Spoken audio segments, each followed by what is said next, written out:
And welcome, once we've done it properly, welcome to Shelf-Side Spurs Show and this dimly lit room. Yeah. Apologies for the lighting failure, but I didn't really want to sort of spend the whole show just, like holding a torch under me like this, just to make sure that I'm properly lit.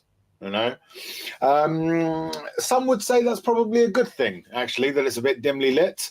You're dimly lit and I'm very well lit, so there's no happy medium here, is there? So on the average, we're perfectly lit between us. Yeah, that works for me. I think that works. I think that works very well. Welcome, everyone. It is that time of the week. It is the time when the siding of shelves is presented.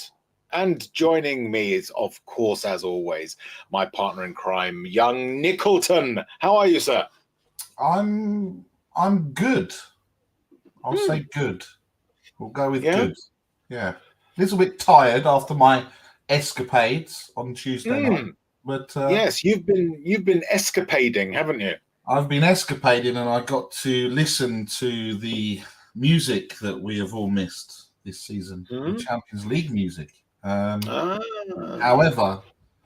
Lautaro Martinez couldn't finish a dog's dinner with his finishing the other night. He could have had 6 goals at least, and he couldn't even Alessandro Bastoni is a proper footballer that we will never get at our football club. I'm sorry to disappoint you. He is that good. He will not come. So please put that up on your shelf. My shelf's here, but just put it up on the shelf with "We're in a title race" and all those nonsensical things that you have all been saying the last few weeks. Nonsensical. Nonsensical. Nonsensical. Sorry. Nonsensical is a completely different thing. I know. I've realised what I've said. Then that's the tiredness in me. I've got to add a thing, letters in there. Yeah. Before we go any further, we need to say happy birthday to Sheriff Cousins, because it was his birthday. Not today, a couple of days ago, I think it was. It was his birthday, and I could have gone into one of the various WhatsApp chats and wished him a happy birthday there, but I chose not to. I chose to do it this way. So happy birthday to Mark Cousins. How many years is it now, Mark? How many years is it? 114? 15? 62? 114? Something along those lines. I think it's somewhere between 4 and 114. I think it's somewhere in that very narrow range, personally. So, that would be good. That would be good to know. Also, we have many people in the chat already, have we not? We do. Who do we have in the chat? 35 of you. We have Kate. We have Jim. Jim? Oh, yes. Just send us a message if you're okay, because I know Kate likes to push you downstairs. We have NA Beer Talk. A long ass countdown, but in 5 minutes you can eat, I can eat 22 chicken nuggets. So that's true. Give it a try. Don't give it a try. You will feel awful for days.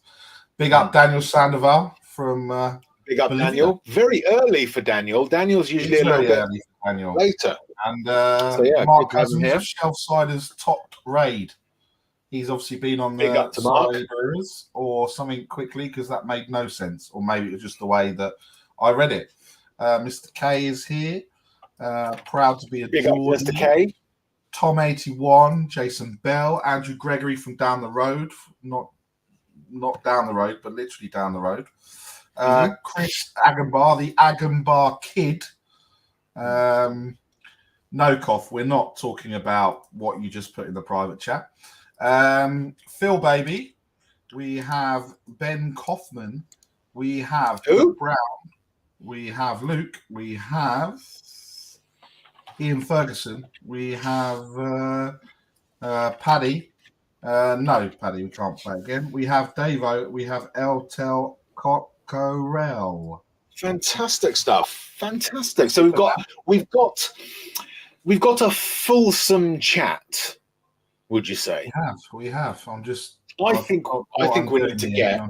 There we go. What are you doing? What are you doing? I've forgotten what I'm doing. We didn't have a show last week. I've forgotten how to do it. All right. I'm sure it'll all come flooding back shortly. Maybe. Yeah. Yeah. So this is the stage where we've gone through the chat, and now we will introduce our guests. Okay. Cool. See? So I need to get rid of all of this. Yeah. Cool. Yes, that's right. Agree. Yes. Yes. So we have 2 guests today, and I think the order we bring them on in is order of beard accessibility.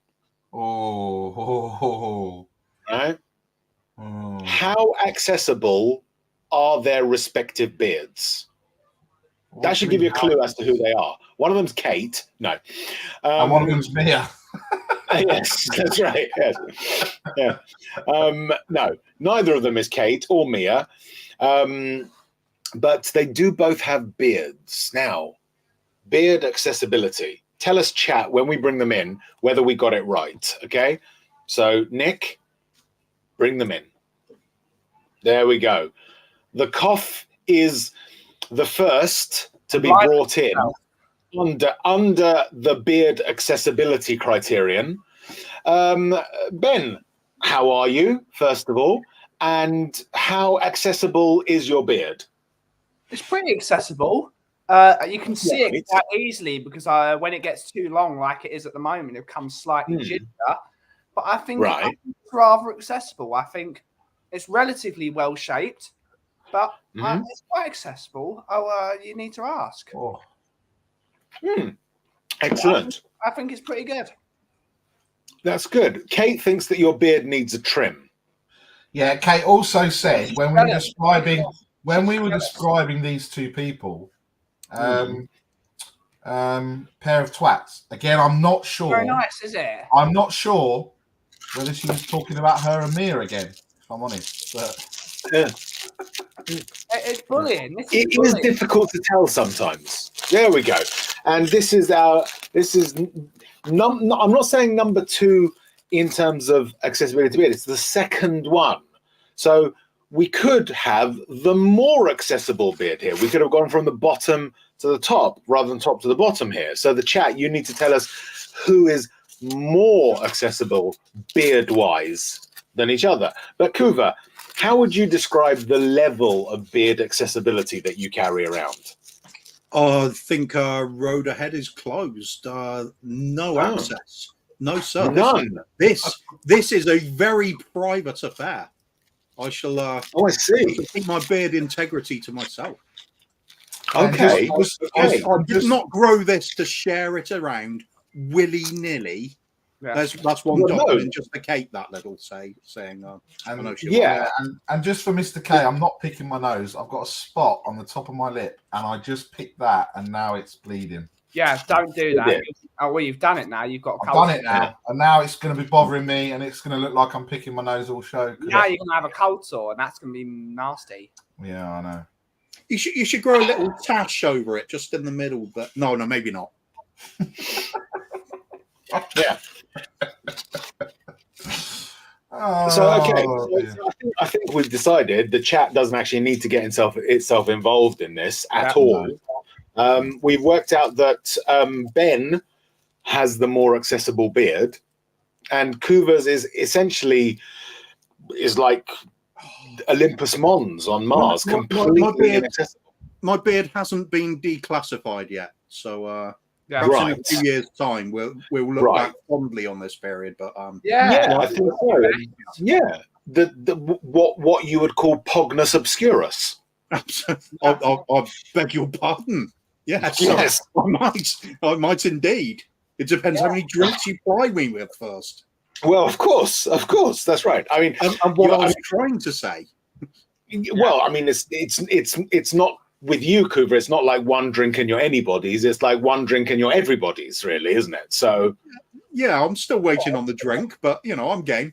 I'm coming. I'm going to get to Dorset or wherever it is. There's the drink. Oh, that's not a drink. Ben, you're right. Ben, you're right. I shouldn't have picked it. It's so painful now. Yeah. You're going to have a cold sore as well, which is going to be even worse. Do you need a moment, old chap? I don't get cold sores. Good. You're lucky. Anyway, so on shelf side, as many regular viewers will know, we have a little bit of a sort of love parallelogram going on between ourselves and the like and subscribe buttons. We believe that like and subscribe buttons should be cared for and loved and showered with affection. So what we are calling on all our viewers to do is to do their absolute best to endeavor to make the beast with two backs with the like and subscribe buttons. There's a lot of loving needs doing. Yeah. Okay. So do please sally forth, go forth and multiply with the like and subscribe buttons. Please do drop us a like and a subscribe. A comment under the show also would be very much appreciated. Comments all help the algorithm, help us move up that greasy ladder to stardom. Do you move up a greasy ladder? No. I don't know. It's you could. It's a bit of a. It's opposite. Yeah, I mean, it's opposite. I mean, guys, my approach would be to take the ladder down, scrub it with a bit of detergent, and then put it back up again, and then it wouldn't be greasy anymore. What would you guys do? I'd pay someone else to do it. Yeah. If you're, I mean, what you need to realise is that would be above Ben's pay grade to get up a greasy ladder. It's true. It's true. It is above his pay grade, everyone. It's above it. Yeah. So he needs to not be above his pay grade. I am only allowed step ladder, and I'm not allowed to operate heavy machinery. That's good. That's good. I think that's probably safest, though, Ben. Yeah. For you not to operate heavy machinery because you don't have the training. You know, it would be a bit dangerous to get you to operate heavy machinery without the relevant training. Yeah. What, like a thimble? Yeah. Yeah. I mean, I've not been trained in how to use thimbles, so I don't. Yeah. Me neither. So I don't. You know? Anyway. Maybe if Barry had been wearing a thimble, his lip wouldn't have been wrecked like it currently is. Yeah. It's looking more like a horror show at the moment. Yeah. Absolutely. Anyway, greased ladder. I personally, I think, why be confined by protocol? Let's keep the greased ladder, but compensate for it by perhaps making a downward descent more tricky in other ways. Perhaps like a fireman's pole that's more abrasive rather than slippery. That could balance things out. Would you be then seeking to descend to somewhere on that ladder, or would you still be looking to ascend with it? Ascend. I think everybody likes a challenge, don't they? Right. Okay. That's good. I like that story. Ladders and poles. Yeah. Yeah, I like your thinking. I look forward to your paper on the subject. Very much. It shall be extensive. Just so everyone, if anyone didn't know, Andrew Gregory and Mark Cousins and Phil Baby, this is their wank material apparently. Sally James school uniform on Tiswas. So, yeah, correct. Thanks for sharing. Jim, I know it's not you because that's the way that Kate speaks when she types. So please, good Jim, try, Kate. If you're there, I will not commit. Type 114 11 times, and then we know it's you, and we will send you help to Lincolnshire. Yeah, that's right. Exactly. I have, in fact, now found my paper on the subject, Rez, if you'd like. Oh, good. Yeah. Fantastic. It's a very, very good one. I can see where Owen has decided to blank out the certain letters to make a difference saying out it. That's really good. A picture of Teddy Cat saying, Levy's a cunt. Some obscure names, some names from the past: Ben Taleb, Mason, Shadley, I think that really covers the full spectrum of. No, it's just it. Just covers the full spectrum. It just mine anyway. Yes. So I think that it is. Hang on. Oh, Did anyone else see on that bit of paper that he didn't cross out the letters to make the word cunt? Cunt was just left. Yeah. Perfect. But we did it. We got cunt unos after 10 shit. Well, shit. Jim, 114 times 11. He's not written it 11 times. He's written 114 times 11, which is, of course, what's 114 times 11? 4,822 billion. I don't know. I don't really care. It's 1,000. Anyway, I think it is time for Spurs on this day a la histoire. And I'm just going to step away while my partner in crime does the business. While Rez does the business. I love the fact that Rez has got this picture because I uploaded the camera picture not onto it's in double vision now. He doesn't know. It's brilliant. Right, let's go to Spurs on this day a la histoire. Roy Brown, Spurs goalkeeper, was born on this day in 1945. Don't know why I said it like that. So anyway, Roy joined Spurs as an amateur in 1961. I'll just carry it on. And signed professionally in 1962. But sadly, only made one first-team appearance. Appearance. Happy birthday, Roy. So, was it really worth it? One appearance. It wasn't one appearance. Bobby Mims made far more than that. Yeah. Right, Ryan. You've been here 1 minute. Don't make me kick you out after 1 minute. Yeah, 1 minute. 2012 football on this day. I slipped. Actually, it wasn't on this day. Actually, on the 6th of October, but worth mentioning, Brad Friedel's remarkable, I can't even speak tonight, remarkable 310 consecutive appearance record ends with Hugo Lloris between the sticks for Spurs. Yeah, I mean, it's not the right day, Rez. So, I mean, Rez put these together and he's already catching me in trouble. 1946, Newcastle equal the English League record win by beating Newport County 13-0 at St James's Park. Debutant Len Shackleton scored 6 that day. This was before Newcastle United was scum, of course. I think we all know why that. I have this feeling you may have just added your own little flavour to that. No, that's how it was. It was on the Premier League website. Fair enough. Premier League website said that. Born on this day, there is 2 players and 1 manager. I think this is their ages. This is not the year that they were born. So Rez has flipped it up a little bit and calculated their actual ages. We have Kenwyn Jones, who was 38, and Kevin Morales, who was 35. They weren't born in 1938 or 1935, or indeed 2038 or 2035, because we're not there yet. And the manager, well, it says managers, so it was Maurizio Pellegrino and Pellegrino Maurizio, born on this day, and they're 51 years old. Actually, see, Niall Quinn was also born on this day, but I thought, fuck that. Yeah. I like that. Sunderland legend, though. Yes. Yeah, basically, no wonder Rez fucked off because, he chose one from the 6th of October, some guy that made 1 appearance and was clearly worse than Ndombele.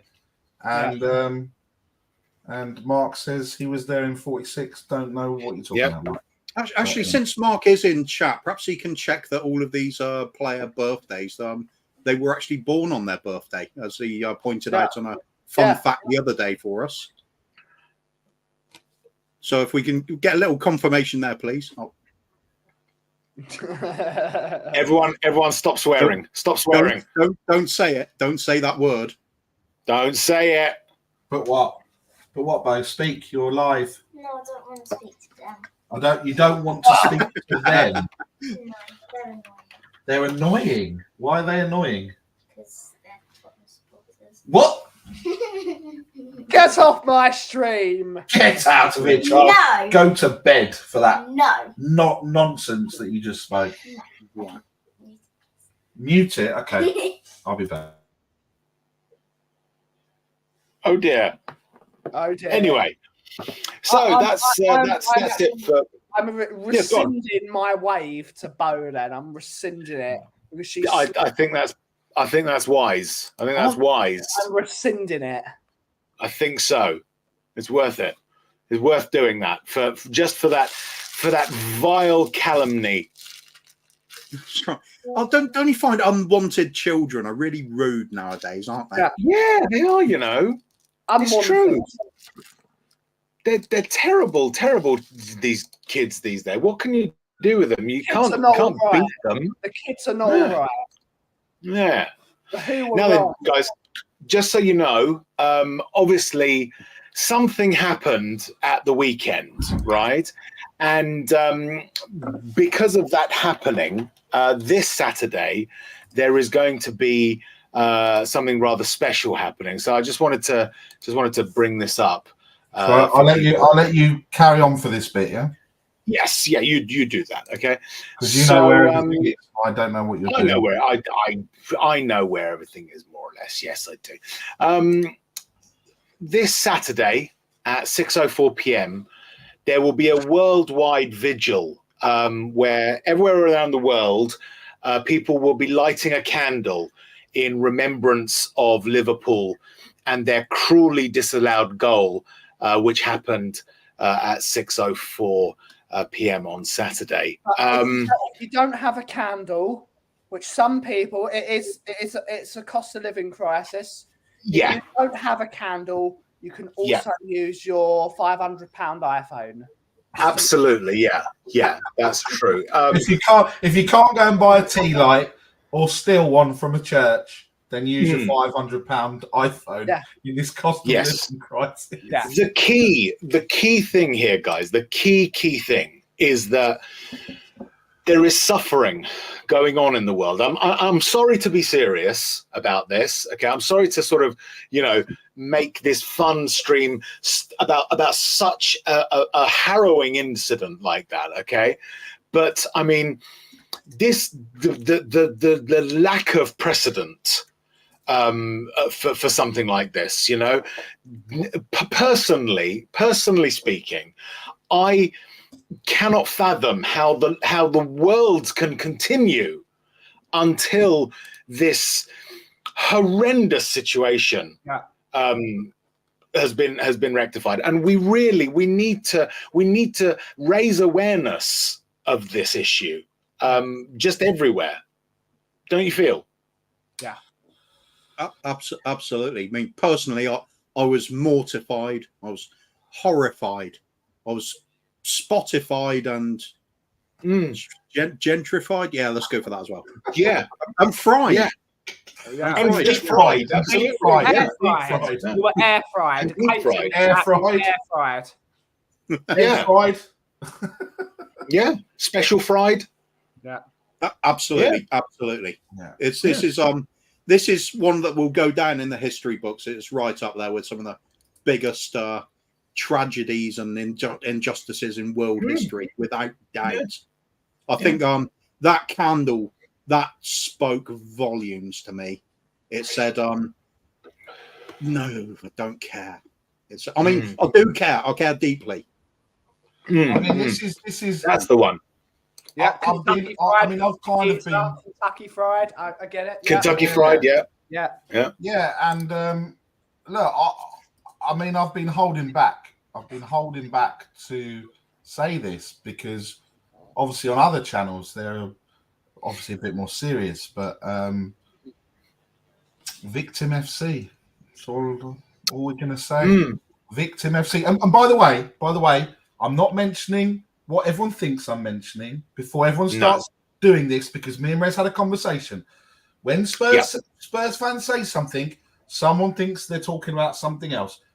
Two examples here. Tuesday night, walking out of the San Siro, a Man United fan came with us to watch the game, and I said, "Cool, that was some implosion." What do you think his first response was? It wasn't, "Yes, Onana gave the ball away, put Casemiro into a situation, got sent off, and then we lost the game and we made some mistakes." The response was, were Spurs playing tonight? No, because we're not in the Champions League, dickhead. That's why we weren't playing tonight. Or the other one, which I love, and this is a brilliant one. You sit there and go, oh, this happened or that happened. When was the last time you won a trophy? I wasn't talking about that. I was talking about what happened in today's game. But you decided to spin it into when was the last time you won a trophy? So February the 24th, 2008. Yeah, exactly. So just remember, when we're saying, no, Sophie, we're not on the rant section already, but when we're saying these things, please, other football fans, don't interpret it into the way that you think you should answer. Actually answer the fucking question. Don't answer it with stupidness. Please. Or say we like people getting murdered, or we're saying things that happened, which are utter tragedy that happened. No, I've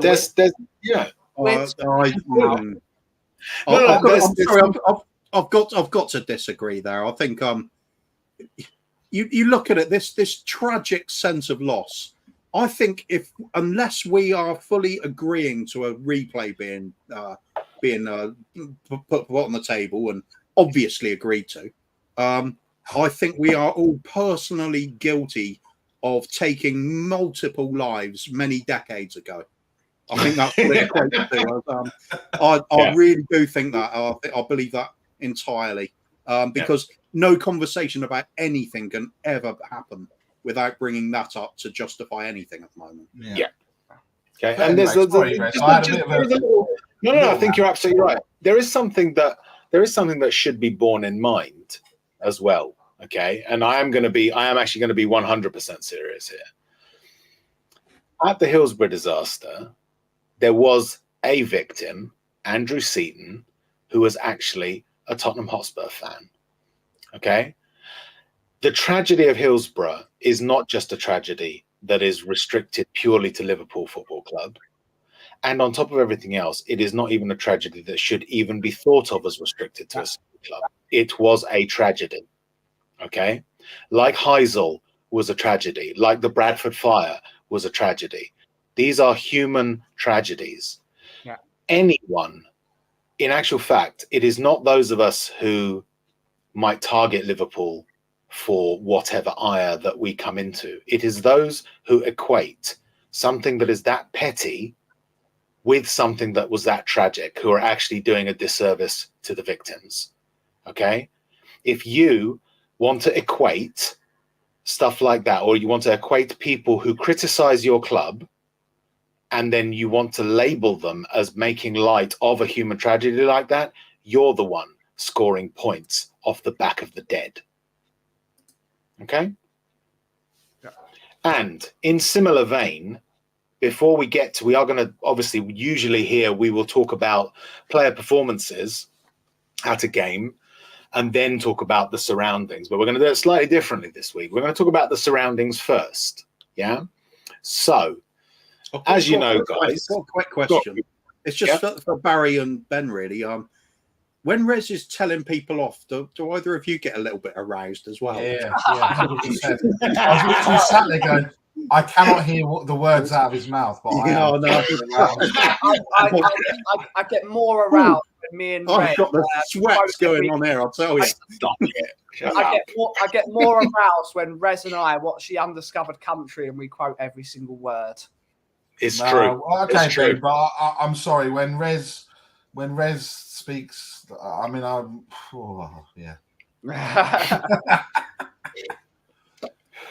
No, Mark, that wasn't my rant. I'll come to that. Now, gentlemen, so Tottenham 2, Liverpool 1, and let's be fair, their goal was incorrectly ruled out. Yep. Okay, that's the way of it. But let's talk a little bit about the reaction since. And just, air your thoughts, guys. Tell us, what do you think? What do I think? First of all, I'm wondering how long it takes my wife to go at me in the family WhatsApp group because I've just posted that picture that you sent me in the family WhatsApp group. So I might be sleeping behind me. No. Second of all, I got back yesterday late, hadn't seen it, and we were sat there. Talking about it, and it came through, and I said, there was these guys on the plane, and they were talking about it and all this nonsense. And Laura was like, "Haven't you got a stream to go on that you can discuss this? Because you're not going to agree with me." And I said, no, but let's get it right. Right? It was a goal. We get it. It was a goal. But in all the other things, when there's a long list, Liverpool fans. I'm sorry, there is a long list. The Champions League final, Robertson on Bergwijn, Ollie Skip, Jota on Ollie Skip. Then he went to score on there. But the response from my beloved wife was, "But it wasn't a goal." And I said, "No, but it led." Jota stayed on the pitch and he scored the winning goal. Yeah. So Sissoko's handball ruined the game and it led to a goal because it was easier to score. Most importantly, it was 36 degrees centigrade in that game. They scored 20 minutes into the game, which means they put 10 men behind the ball the entire game, knowing we would have to run about in 36 degrees centigrade, which would tire us out, which means they could hit us on the counter-attack and score in the winning goal, which was Origi. Exactly. But I said, let's think about it this way. If there was no VAR and the decision just stood like it did, all that we'd be doing now is on Match of the Day and everything else and all other football programs are available would be to sit there and go, well, it wasn't given and it should have been given. But because all of a sudden VAR is there that is not fit for purpose, it adds a more confusion because there is no one knows what offside is anymore. I mean, the Liverpool goal wasn't offside, but I mean, in general, no one knows what offside is anymore. No one knows what a penalty is anymore. No one knows what this rule and that rule, and it's just added to it. And also, what happens if the game is replayed and the same players aren't available? Because surely that should be a caveat that the same players should be playing. Yeah. Should Liverpool go down to 9 men on the 70th minute? So we get to play 26 minutes. Will there be 6 minutes of added time? Who knows? Because this is crazy. So look, it's happened. I'm sorry, but if it was the other way round, everyone would be laughing at us. To go back to the Champions League final, let's say we replayed the Champions League final. The amount of money, like I went to that game, it was £500 a ticket. Yeah. It was £500 a ticket just to get into the football. Then it was £3,000 for flights each. So it's already £4,000. Then it's the hotel room, which most hotel rooms, because it was a Champions League and what they do, because UEFA are corrupt, as we all know, when they plan the Champions League, they tell every hotel to raise their prices. When I went to the Champions League final, it was £2,000 a night each. So it's another. It was £9,000 just to go to the Champions League final. What's more unfair? A Liverpool fan getting on a coach to go from Liverpool to Tottenham, which I don't know how much, if this club subsidise it. Most of the time I do. It's about 20 quid, isn't it? 25, 30 quid usually. Yeah. And the price ticket, which is £30 because the prices are capped.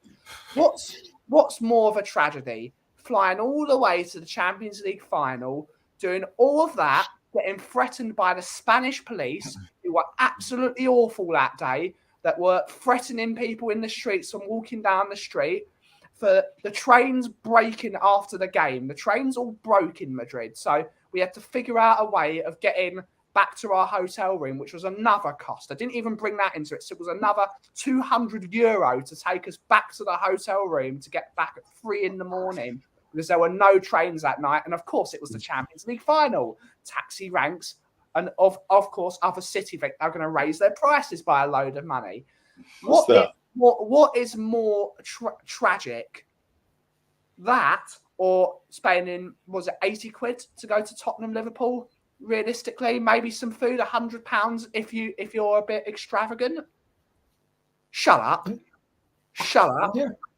Well, just so we know, all the way to the Champions League final, to lose it in 20 seconds because the ball hit there. It didn't hit his arm. It hit his armpit because Sissoko was telling Kieran Trippier to cover that side. So it was in a natural position. And it was deliberate.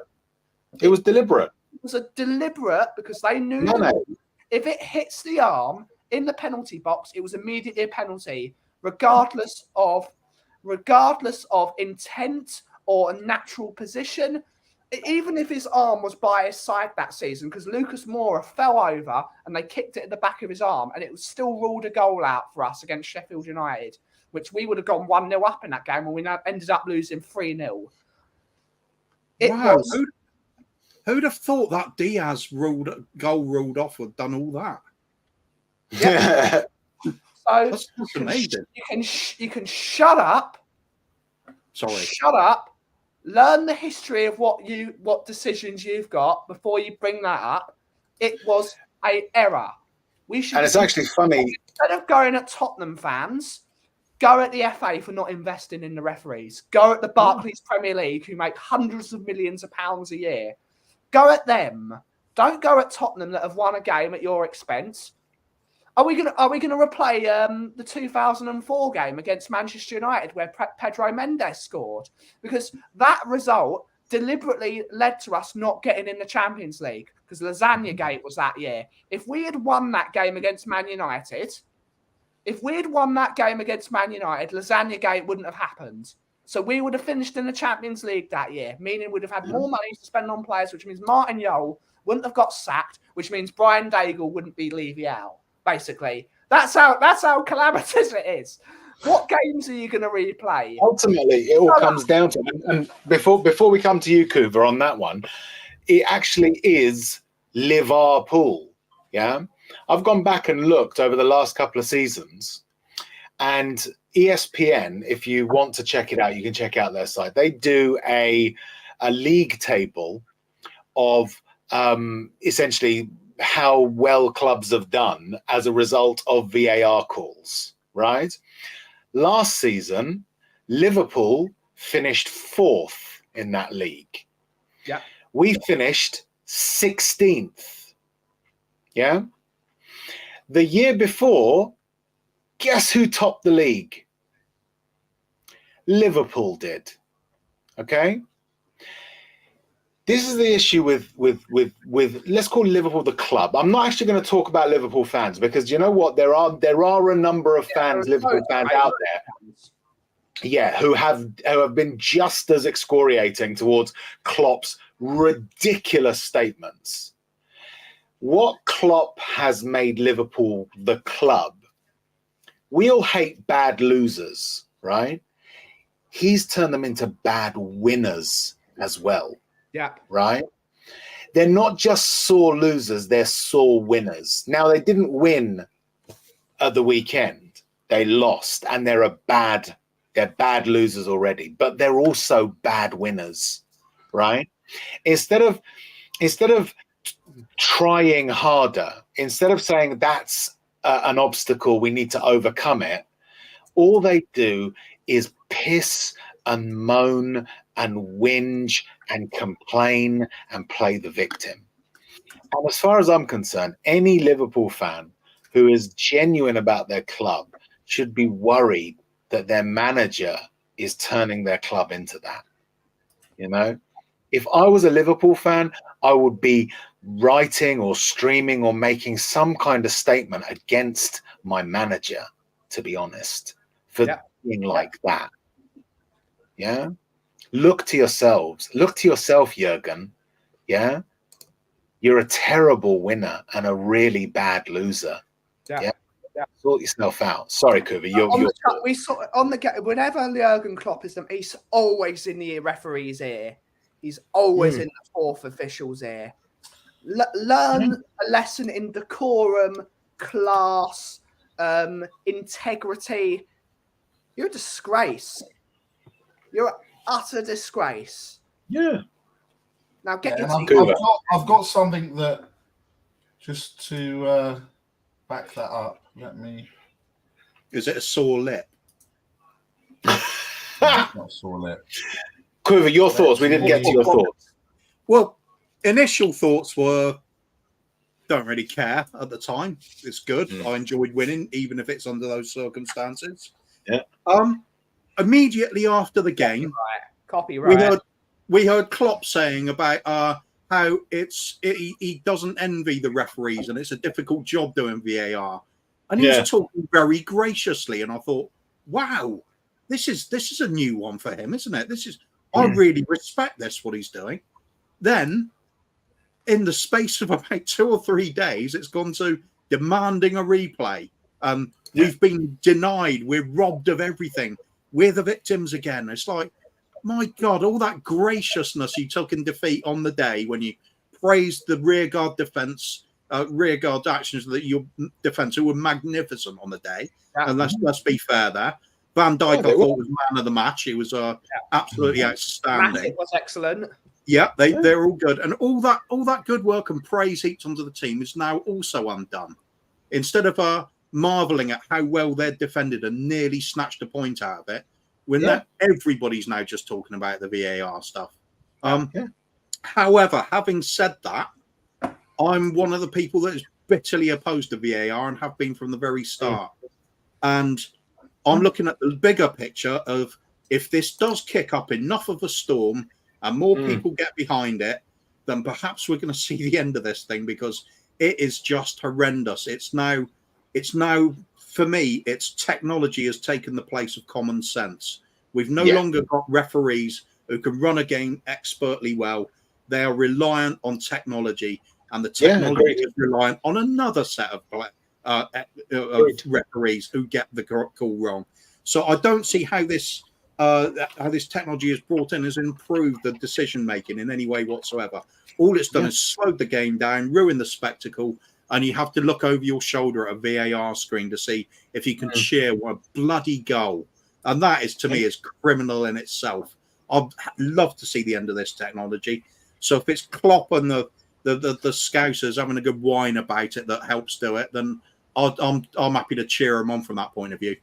Do you know what worries me? We'll also swing it back the other way, which is bloody funny. Rez, I'll just play this so that we'll just remind everyone. Go ahead. What's happened? Yeah. Onside, given offside, but then Trent Alexander-Arnold seemed to handle the ball, so there could have been 2 red cards, 2 penalties. Who cares? Exactly. Yeah. Who cares? Yeah. Exactly. Yeah. And the one thing I'll say just very quickly, that I agree that VAR is an absolute shit show. Yeah. But for me, it's not itself the primary disease. It is a symptom of a deeper illness that exists. It's actually across football, if I'm being honest. Yeah. And it's something that I've railed against over and over again. It is this ridiculous idea that referees are somehow holy, almost, right? Some of the shit that has been spouting from various places is ridiculous. I'll actually expand on that of my actual rant. But with regard to the VAR thing, even if we do scrap it, right, we've still got shit referees. Yeah. We've still got shit referees, and that needs to be solved as well, right? The weird thing is that if we didn't have such shit referees, and yes, referees, you are all shit. Yeah. All of you. If we didn't have shit referees, we probably wouldn't even need VAR, right? We wouldn't even need it. This is something I was saying on the stream earlier in the week. If you want to get better standard of refereeing in, use some of the billions of pounds of money that's in the game to employ referees at a substantial wage that's reflected in the players that are going to be on that pitch. Because If you've got a player earning 400 grand a week and a referee that's earning 2 grand a week, yet both of those, you could argue the player and the referee are integral, both of them, to the provision of entertainment and a sense of justice with what's happening on the football pitch. If you're paying one substantially less, it's the old adage, pay peanuts, expect monkeys. You want to raise refereeing standards, put money into it. They do get a decent amount at the moment, right? The Premier League referees, when they first... Relative, though, isn't it? Yeah, of course. I'm saying if you want to improve any role, any walk of life, you want to improve the quality, put the money into it. You can, but do you know what? It's like it's almost. This is going to sound like I'm conflating. It's not quite to the same level, but it's similar, right? Doctors, for instance, so many doctors and nurses and people who provide that kind of pastoral care, teachers, stuff. They say they go into it because they love what they want to do. They don't go in it for the money, right? Referees, similarly, I think that they believe that they're doing it because they love the game and they can't play it themselves necessarily, and so they want to be involved with it and go into it. The key for me is in the same way that regardless of how much you pay a doctor, you wouldn't train them badly. You would make sure they've got good training so they can be good doctors. What should be happening is that they should be trained better. They're not being trained well. They're given far too much latitude. They're told that the rules of the game are there for their interpretation. Excuse me? Since when are laws open to individual interpretation? I'm a civil servant. I've made legislation. I work with legislation. That's what a government does. It's not open to my interpretation of how to implement those laws. We've got to follow them. Right? The law is the law. Just because, like, I've heard that complete bellend Peter Walton, right, on BT, I think it is, where they go to his expert view. Please, they go to his expert view, saying, "Oh yeah, but because a player wasn't that badly injured, it shouldn't be a red card." That's not the law. The law states that if you endanger an opponent, you get red carded. Yeah. Not if you hurt an opponent, you get red carded. But if he's all right, it's just a yellow. There's no interpretation. You follow the fucking law. Yeah. And again, all you refs, you're all shit. All of you. See, that's what makes me horny. When he stares at the camera and calls all the refs shit. Now I'm horny. Yeah. Yeah. All right. So anyway, let's. You must have heard as well. Referees talking about there's a lack of people coming into that profession at the moment. So if that is the case, that's why I double down on. Even if people are saying, "Oh my God, they get 100 grand a year," they're also there are household names. These referees, they're in top profile matches. The pay should reflect it, as far as I'm concerned. If you massively inflate the wages, you will get people going into this profession, whether they were ex-players or whether they got a passion for it or not. They're going to fancy that money and do the best job they can. That's got to be good for the game. I think there's just this imbalance with where the money's going, isn't there? A lot of people are saying we need to respect refs more. Why? The shit. In the words of refs, wait, where's the camera? You're all shit. There's rugby referees are all called sir, and the players all respect them. Is because they're actually good referees. Cricket the same. They are actually good at what they do. They care, and that the rules of football are actually very black and white. But our referees, the referees in our game, like for example, that cunt Mike Dean, the biggest example of it. Fucking Mike Dean would make it all about him with his gestures, his overtly like his hands, like when he'd be doing that, like no, just tell him to play on. You don't need to make an entire sideshow and twerk over it. Just tell him to play on. He deliberately made himself a show actor. He deliberately made himself a character or a pantomime villain that everyone hated. You're a referee. There is. Have you seen it recently? Not WWE like Kyoto or an AEW or a professional wrestling referee where they talk before it. You don't know. Have you seen him recently? Now that he's retired and they're dragging his sorry carcass onto our TV screens. Have you seen the way he dresses? Look at him, right? Thinks he's fucking Billy Big Bollocks now all of a sudden, right? Putting on the whole, crew neck with the fucking blazer over it like he's a media personality. Yeah. Fuck you, Dean, right? You're a nobody. Fuck off. And you were a shit ref as well.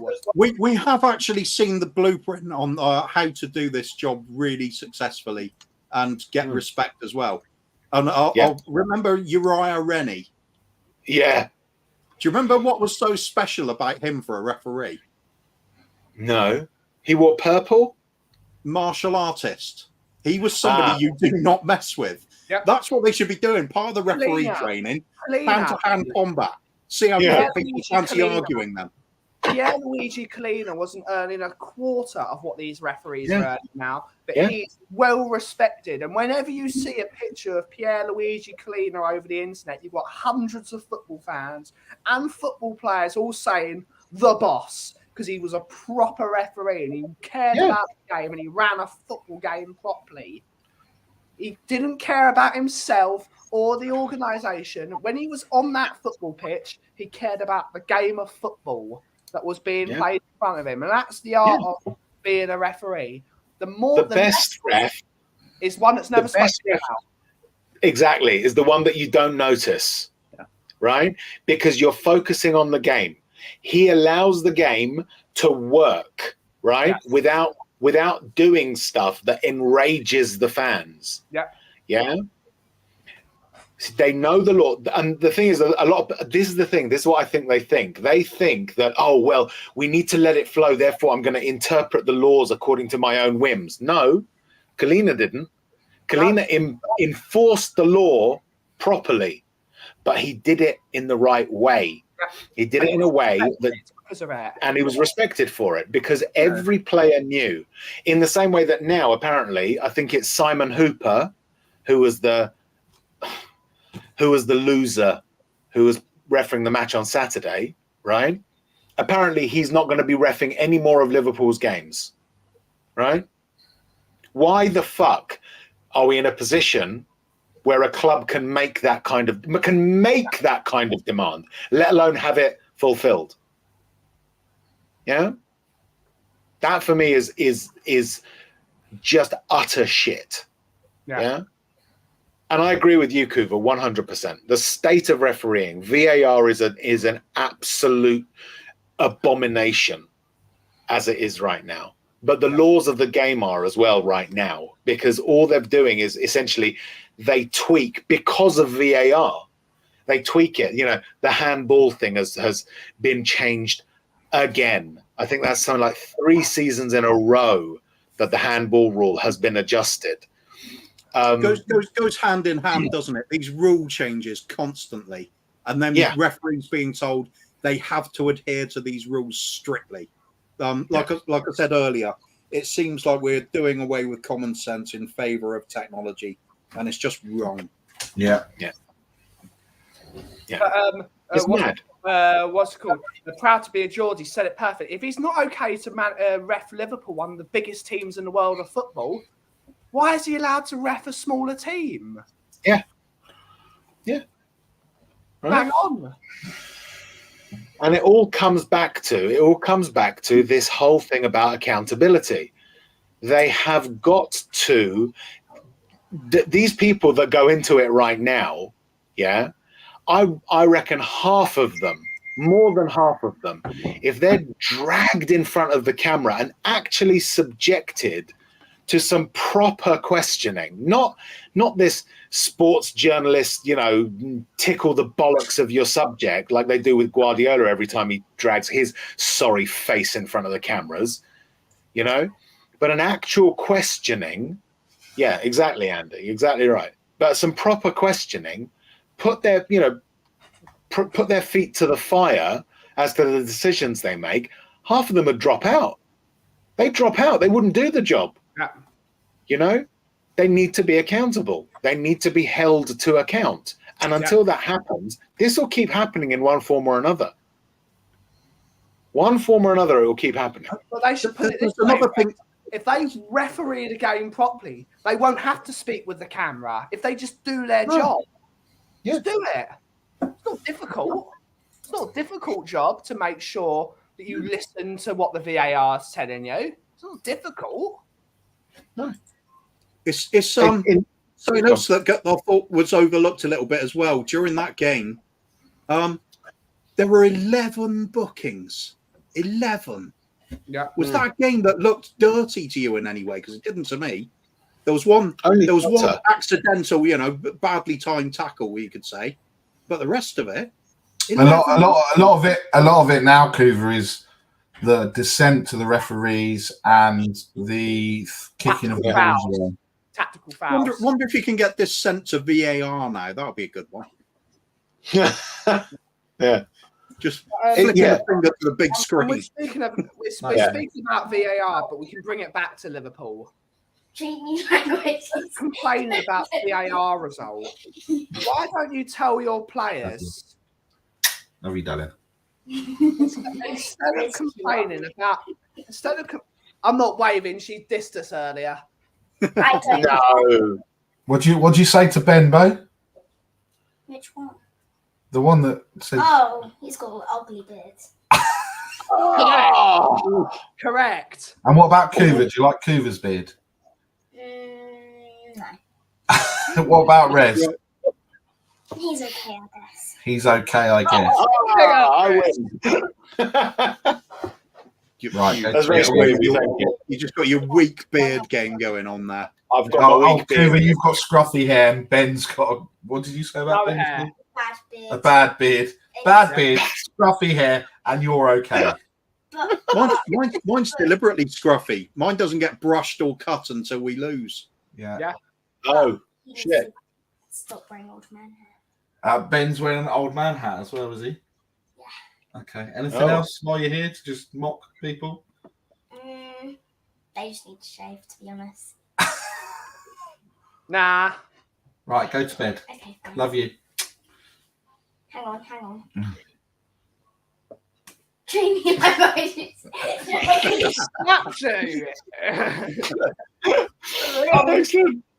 I'm returning my what's it called? Go to bed. What I will say, instead of complaining about the VAR result, Liverpool, stop teaching your players to attack other players. Every time Yves Bissouma got the ball, there were four Liverpool players trying to slide tackle him, to deliberately stop him, to deliberately foul him so he can't progress the ball. Yeah. And that's why what's his name got sent off, because he went in above the ball with his stud showing and he could have broken his leg. So sending off any day of the week. It is. Even before VAR, that was a sending off. Yeah. Man City do this all the time with the recovering fouls, don't they? The yellow card that Jota got was a bit harsh. But when you get a yellow card, the first thing you don't do is go sliding into a tackle knowing you're not going to get the ball. That itself could be a red card because he didn't try and play the ball, which is deliberately endangering the safety of an opponent, because he didn't go for the ball. The ball was miles away. He deliberately tried to kick him to stop him going forward. That in itself is a red card. These are the problems, and Mia also mentions players play the game fairly with integrity and consistency. That's not what you did, Liverpool. You tried. That's the key. You tried. That's also the key word. That's also the key word.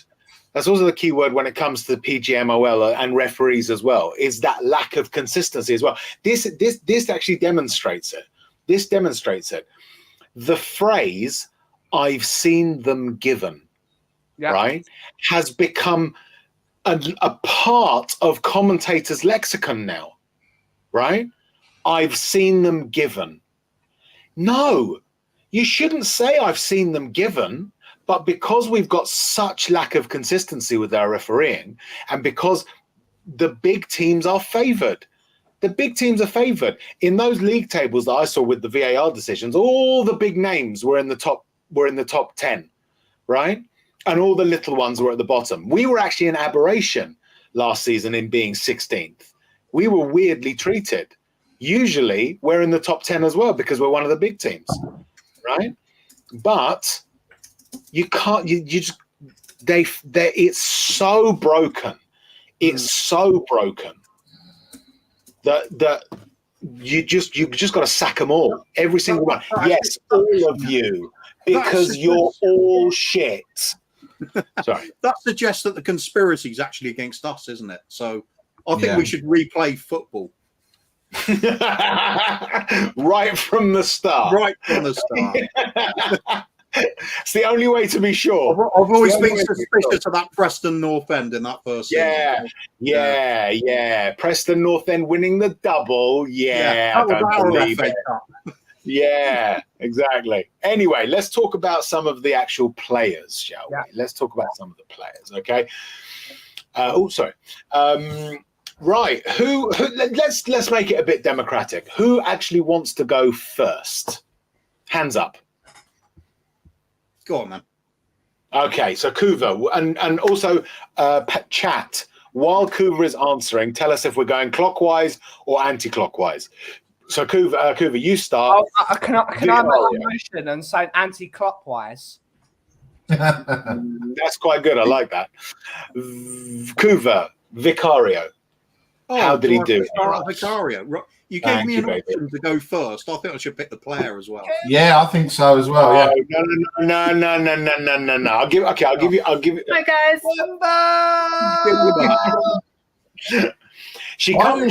Funny. I think that's quite funny, Rez, because by the end of it, we won't know where we are and who's left. Exactly.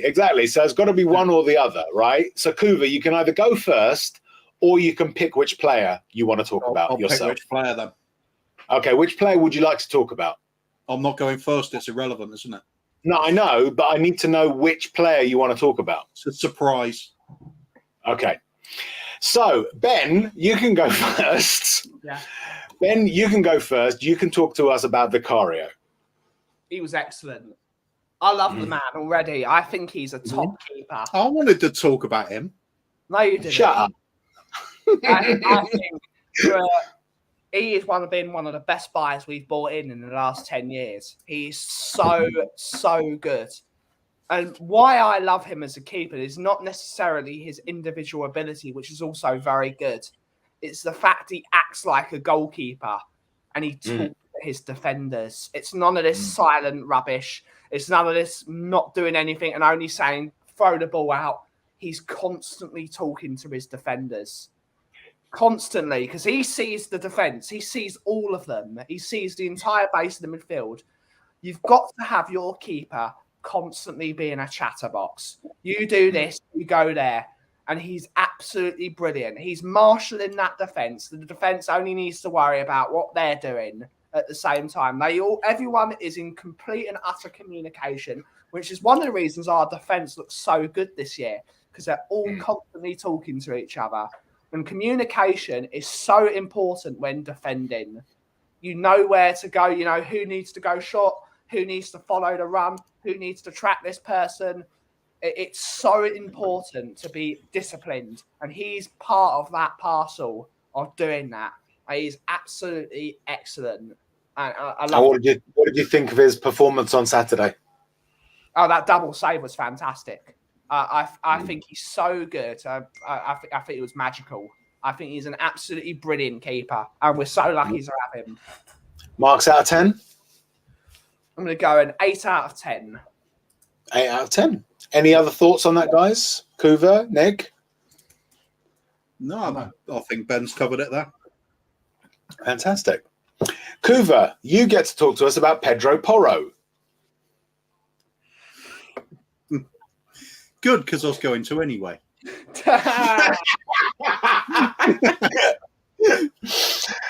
Go on, Kuva.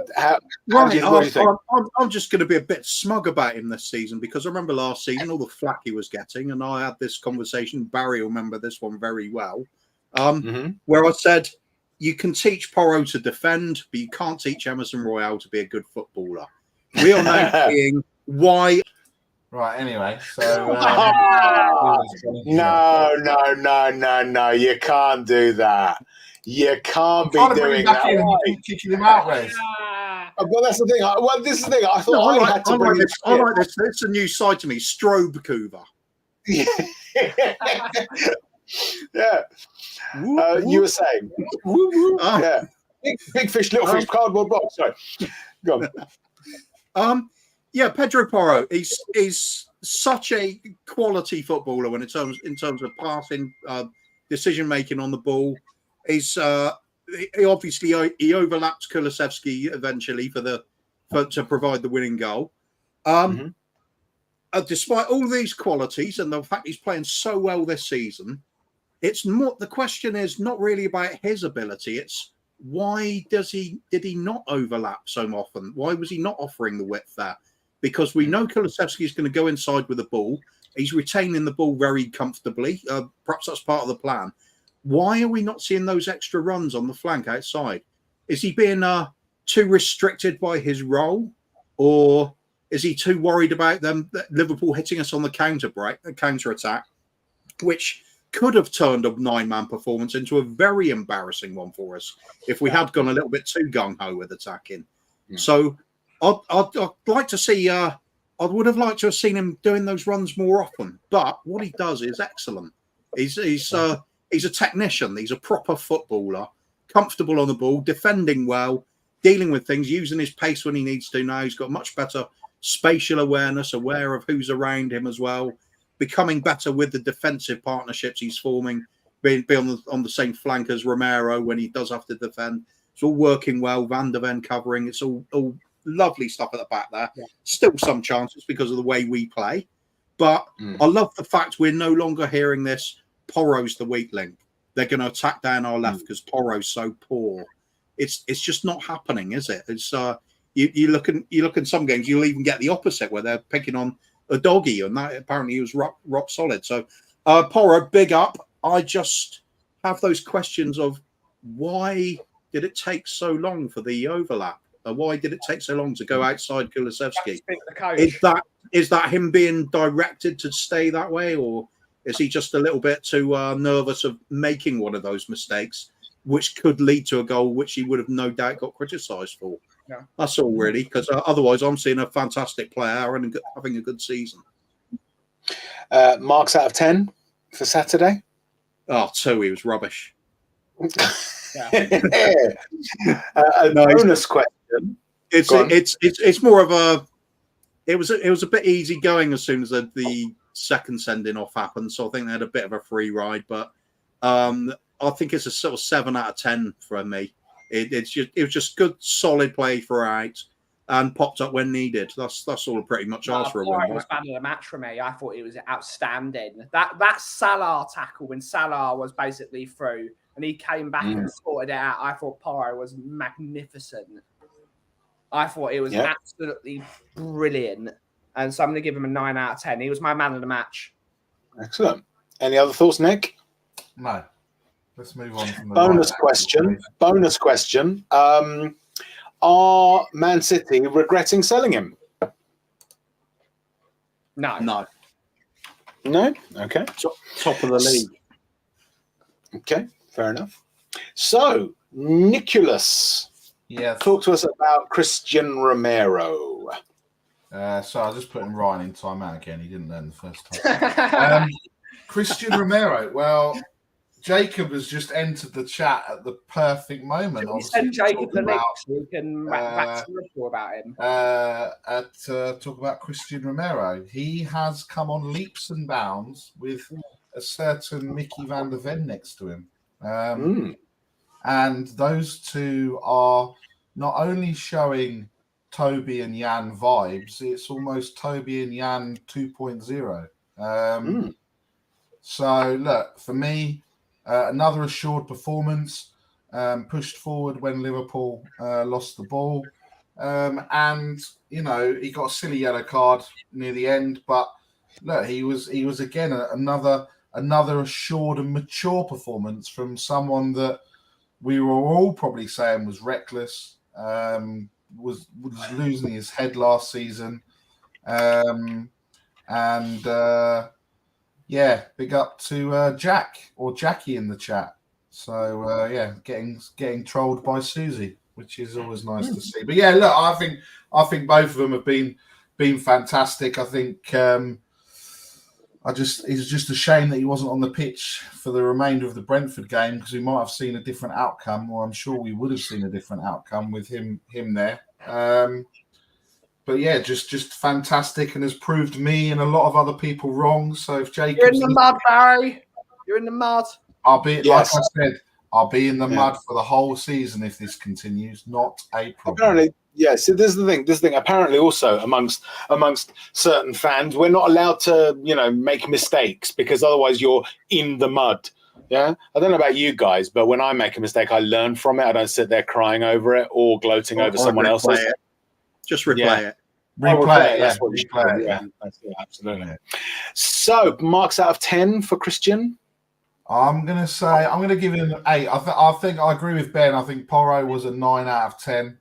And I will go with an 8 out of 10 for Christian Romero. And yes, Jacob, I'm in the mud bath relaxing, where I will be forever yonder.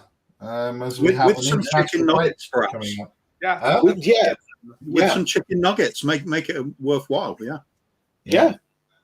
How about a bath of chicken nuggets? No. With some mud to dip them in. With some barbecue sauce. Yeah. No, mud. Mud. You know what? Barbecue sauce. Ever since that day, that fateful day on that Saturday, on that 24-hour stream, I have not touched a chicken nugget. I don't think I'll ever touch a chicken nugget ever again in my life. I think, here's one. If we get to 2,000 subscribers, as a forfeit, I will eat 40 chicken nuggets. Yeah. No, don't do it. Is there a time frame for doing so? Or? It's 9 minutes is the record. What are we? I'll eat 40 chicken nuggets. Set the world record. The shelf side Spurs record currently stands at 9 minutes. And so 22 in 9 minutes. So I will eat.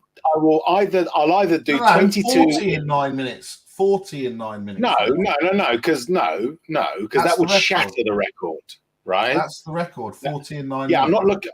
No. You're the record is either 22 or 9 minutes. So if it's 9 minutes, I've got to eat 22 in less than 9 minutes. No, or if 22 is the record, I've got to eat as many in 9 minutes as I can. Where did you get 22 from? You did. You said it yourself. 5 minutes. I had 22 in 5 minutes. I was talking about the timer. I had 40 in 9 minutes. Fine. So I've got to beat 40 in. I've got to beat 9 minutes. So I've got to do 40 in the world shelf side Spurs record. Yeah. Yes. So what we'll say? How many are we on at the moment? By the way, if you haven't yet, do please make sure that you're having very, very copious and loving sex with the like and subscribe buttons, please. 800 subscribers away from 2,000. So this is your task, people who are watching, is to get your friends, get your family, get everyone you know to subscribe to Shelfside Spurs Show. If we can get 800 subscribers by Christmas? In 22 minutes. In 22 minutes, yeah. Everyone's setting up loads of accounts, yeah. Then Rez will eat a chicken nugget. I'll eat one chicken nugget. Yeah. Rez, can I just say, we just need to address something in the chat here, right? Yeah. Mia says, which is not surprising. Cootie is always a 69 out of 10 for me. And she also said, Jacob says, mud is great for the skin.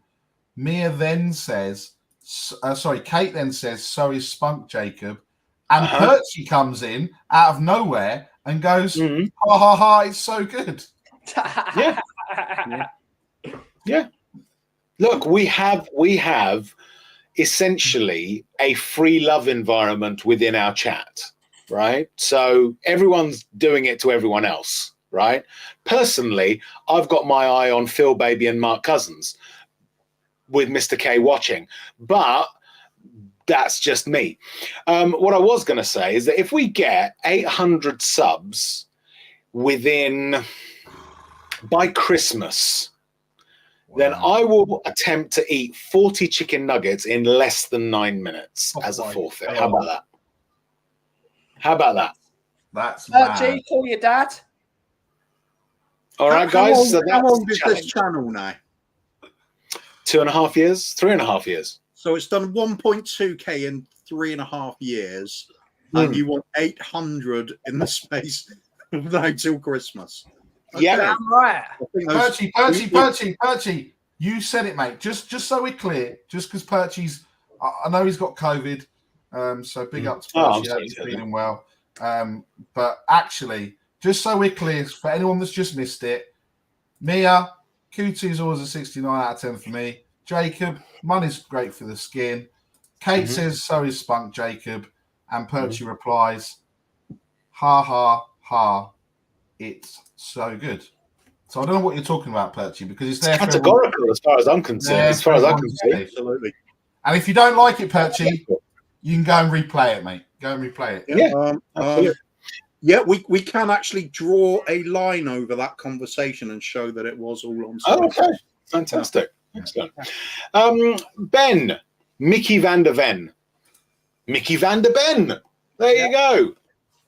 Anyway, while we're there, I need to go because I've realised I've got to go and pick my daughter up from the theatre. Okay. Sorry. So bye. Not only have I contributed 0 to this, but what I will do is I will get everyone's phones as they exit from the theatre, and I'll get them to subscribe. Yeah. Yes, that's what you got to do. Yeah. That's what you got to do. Right, you see? Guys, I'm sorry. We won't be back next week. It's International Week, isn't it, Rez? Yeah, exactly. Fuck that noise. Yeah. So, anyway, I'll leave you with the intelligent people. If anyone wants to come on, me, I'll send you the link. Because Danny Kiriakou was supposed to come on, but surprise, he's not. He isn't here. And I'm not going to do what Perchy did and end the stream. I'm just going to close my window. Okay. Good night, everybody. I sent the link to Susie so she can come on. He's gone. And then there were 3. The thing is that he can send the link to whoever he likes, but I control who goes in and out. So Barry's basically admitting that he's contributed nothing and he's leaving early as well. So he's like, is he Ryan Sessegnon? I think so. Yeah, I would add that to his name list. I think I would just call him Barry, Sean, Nick, Davis, Sessegnon. Yeah, I think so. Absolutely. Yeah, I think people know who Barry and Sean are, though. Yeah, it's true. That is true. Yeah. It's worth thinking about. It is worth thinking about. I think. Probably not. No, it isn't. No. What is worth thinking about, though, is Mickey van der Ben. Yeah. He's absolutely awesome. He is awesome, that boy. I love watching him play football. And his slide tackles are so satisfying. Because he goes in, he gets the ball, he stands up, and then he plays football. He doesn't just boot it forward like a Craig Dawson or a John Terry or whatever. Ben, are you telling us that you find it satisfying when tackle slides in? Yes. Okay. Absolutely. Just checking. How did he do on? You just want to come on, boo! Boo! How did it? All right. All right. How did he do on Saturday? Ben? Yeah, it was good. How did he do on Saturday? Really good. 10 out of 10. 8 out of 10. 8 out of 10. Thank you. Kuva, what did you think? Yeah, I'm obviously working off a different sort of scale to everybody else, but I'm going to stick with a 7 out of 10 performance for it because I think relative to the state of the game, our defence had quite an easy run about for a lot of the game. So I don't think you need to I don't think he really need to get carried away, as opposed to someone like Van Dijk and Matip, who had to work really hard. I think they sort of get more credit for that for me. But yeah, he looked okay. I think Mickey was a little bit shaky at points, but he recovered. He just looks like he's going to be a great player for us overall, didn't he? Doesn't he? I should say. He had a bit of a wobble in the first half, though. If I'm honest, he got caught out a few times, but he recovered, and by the end of the game, no problem at all. It's one of those players you do want there to, while everybody else can charge forward. We probably should have done that a few times. Just to interject, Susie is explaining how Perchy gets his baby soft skin. So congratulations to you both, actually, really. So wait a minute. Does that mean how he gets soft skin for his baby, or skin that is of a baby soft quality? I think column A, column B, really, on that one. Right, that's fair enough. As long as it's not dodgy. No. I'm sure it's all above board. Your Honour. Kuva, density Udogi. I think again, I'm going to be boring and go for the 7 out of 10 sort of performance again. It's doing what he needed to do. Didn't really look troubled at any points. There were times when Liverpool were being Liverpool and breaking swiftly, but he was generally on top of his game. Could possibly have also offered more going on the sort of overlapping runs to try and break down that stubborn defence at times. But I think he just fits in, does his job so well. He maintains possession of the ball, uses his strength and power to get out of tight situations when needed. And he's just one of these players that just fits in seamlessly to this team at the moment. I think he's had a few wobbly moments throughout the season, but generally speaking, he's been pretty dominant. And I saw more of that against Liverpool. Just an all-round solid display, another 7 out of 10, like I say. Excellent. And a man, a legend that we haven't seen for a while. Ben Davies came on 83rd minute. Didn't really have much time to do anything, did he? Or did he do something to attract attention? I think so. He came on. I immediately leapt from my chair, grabbed a length of wood, and started doing bendo. I don't know why I did that, but it just inspired me. He's just magical, isn't he? He's got twinkle toes, gets better every game. No, it's just one of those squad fillers at the moment, isn't he? He just comes off the bench because we haven't got anybody else. We haven't got anyone else, absolutely. Ben, really, what did you think of Destiny? Really happy he found his dog. I'm really happy. You're really what Ben Davies did? His daughters were out at Selfridges and someone tried to steal his dog, and they found his dog. Oh, so that's not very nice. Finding your dog. No one should ever thieve dogs. No one should ever thieve dogs. And now Ben, Pape Matar Sarr. Unfortunately, it was a quiet game for him. I'll give him a 7 out of 10. He worked his socks up.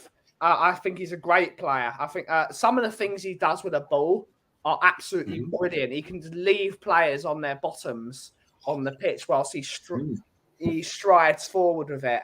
It was a quieter game for him, so 7 out of 10. But he's got so much potential to be a top draw player for us.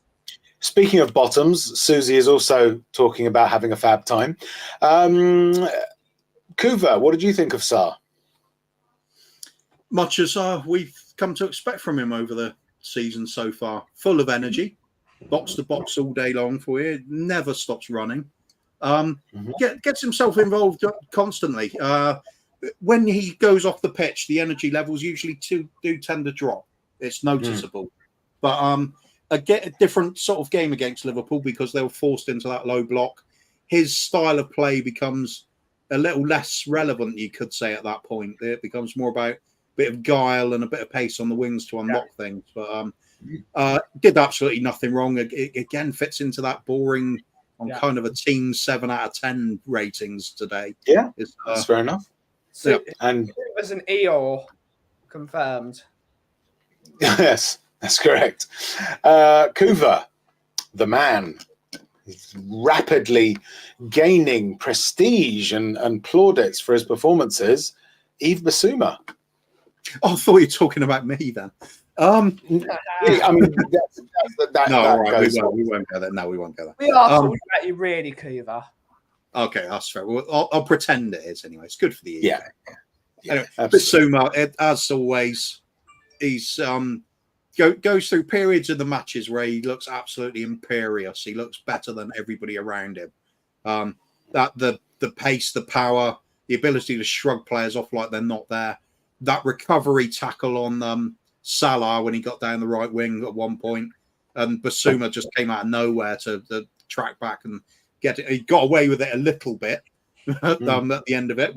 Won't deny that, but the fact is he did get back there to make that tackle in the first place and snuff out the threat.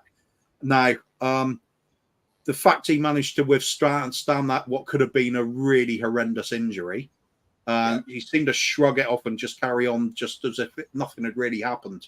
Yeah. Otherwise, he was bossing the areas of the pitch again. I mean, Liverpool did have their moments. I think for a while after we scored, we started to look really bad for a while. And I think we went too defensive, too much sitting back.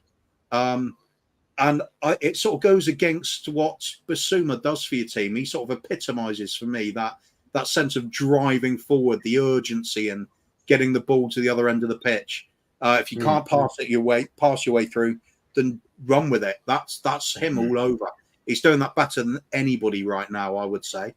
And again, looks class above most of the players on the pitch.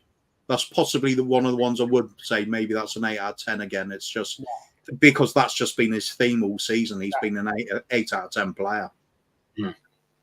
Ben? I love him as a footballer. He's one of my favourite footballers I've ever watched because of just his the way his body language is, the way he plays football is like someone playing football on a beach. He's so relaxed all the time. He's always scanning around what's happening.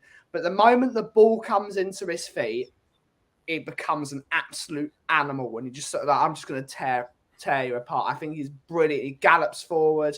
He's strong. He's amazing on the ball. His passes are quick but accurate as well, which is one of the things that if he's passing the ball, it's not because he's giving it to someone else. He means it. If he's passing the ball to some random bloke in the crowd, he means it. He fires that ball at them with quality, with precision, and with pace, so they can receive the ball and move forward. I think he's so good.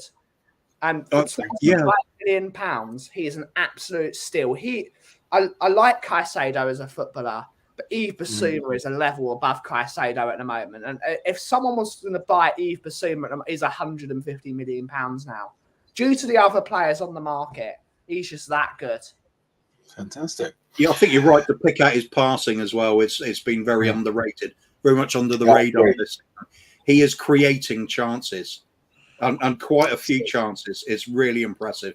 He's just got everything at the moment, absolutely everything, as well as a lot of yellow cards. Yeah. Yes, that's true. That's true. Should he seek to get one against Luton? Just play a normal game. What happens. Ben, Kulu. Oh, this is the perfect person. Ben Kulu, I don't like Kulu's performances. I don't like the way he plays football at the moment. I don't like what he does on a football pitch. I want to see Kulusevski as a winger go down a wing and put a cross in the box. And he doesn't do it. He does the same thing every time, which makes him very easy to mark because all you're going to do is send him inside. What we showed with the second goal, is sometimes you need to beat a man and fire a low cross behind the defenders, and that makes the defenders think, and that makes them make mistakes. I want to see him take players on because in his first season, he was doing that. He was going past people with his brain because he's got a very great technical ability. He's so good in the brain. He reminds me of Teddy Sheringham a lot, how quick his brain moves. But what he's doing is he's overthinking. Oh, I've got to do this every time. He's become a one-trick pony. As I said on our Tottenham on Tour video earlier, he's become a Swedish Andros Townsend, which is get the ball on the right, drift inside and have a shot or pass inside. I want to see him take on his man and cross a ball because that's what wingers do. I think Kate is saying he needs to play in the middle as backup to Madders. He can do that, but he's got technical ability. He's got it. He's got a cross on him. He just needs to show that he's not good. The more he does other things, the easier it will be for him. If he does the same thing every time, you've made the defender's mind up before they've even received the ball. He's got to do other things. Okay. Kuva? I don't think he had a particularly good game against Liverpool, but I think he's been quite effective this season in what he does. The trouble is, what he does is neither eye-catching nor perhaps what he did class as a winger's job. He is offering himself as an outlet ball time and time again. He does pick it up easily. He does drive forward with the ball easily. Retaining possession seems to be good, but against Liverpool, he seemed to be without clue when he got to the final third. It was either hesitation and a easy pass or making some wrong decisions. I think his gameplay would be fine if, like I said earlier, that Porro was making those overlapping runs all the time. But that wasn't happening, so we needed something else from him. Is that his fault? No, possibly not. He's just not that kind of player. He is not a pacey winger that gets to the touchline and belts the ball across or pulls it back. It's never really been part of his game. So I think we need that kind of guile we saw when he first arrived. But yeah, I'd agree with Kate. He seems to be more effective, play through the middle. At times, we might even want him and Maddison sat there behind strikers, especially when you play the game. Isn't that where he played for Juventus as well, behind the strikers? No idea. I didn't really watch him then, to be honest. But, excellent. Yeah. Okay. So circumstances, though, I think he'll look better if he has that player outside him doing that work. Brennan Johnson or Porro, whoever. That makes sense. So, Kuva, James Maddison. A little bit quieter than normal for him, wasn't it? He seemed to be hampered by the injury, perhaps. It didn't look quite his normal self, but he was playing against a packed defence. I think if we'd stayed 11 versus 11, where there's more space on the pitch, I think we would have got a lot more from him. But it's Maddison. He's always capable of putting in that killer pass or finding a shot from creating a space for himself. But I think it was just checking. Actually, it was him that put in the ball for Richarlison to run onto to provide the cross for Sonny's goal, wasn't it? So it's still there. He's still involved in goals no matter what. That's what a player of his quality gets you. So for him, a quieter game is still pretty decent. And he was heavily involved in when we did do anything worthwhile. It was just a frustrating day, and I think possibly more frustrating from him than a lot of people, because he wants to have those games where it is stretched a little bit and a bit more space to work in. Well, he just shut up shop. They just shut up shop and just tried to nullify, didn't they? Really? So yeah, it would have been not difficult, hardest work in midfield 3 you'll see this season. I think that was. I think I've got to quickly call out Kate because she's just flamed me in one of Sava's chats. She's just said, really? I will quote this, that she said he should be playing in the middle and I shouldn't be comparing with Teddy Sheringham. But by moving him into the number 10 position, he's playing in Teddy Sheringham's position, which was a number 10. So you're actually agreeing with me that he should be a number 10, just like Teddy Sheringham was, because he's very quick. So what you're saying, you've actually agreed with me, Kate. Stop agreeing with me. I've just flamed you. Okay. I mean, if you guys want to have a conversation, we can sit and watch. Yeah, we have this chat. She's agreed with me and then criticised me for agreeing with me. She's saying, "Excuse me, Ben, I'm not in my." I don't know what she's not in, but she's not in it. Yeah. What do you have to say? What do you have to say to that, Ben?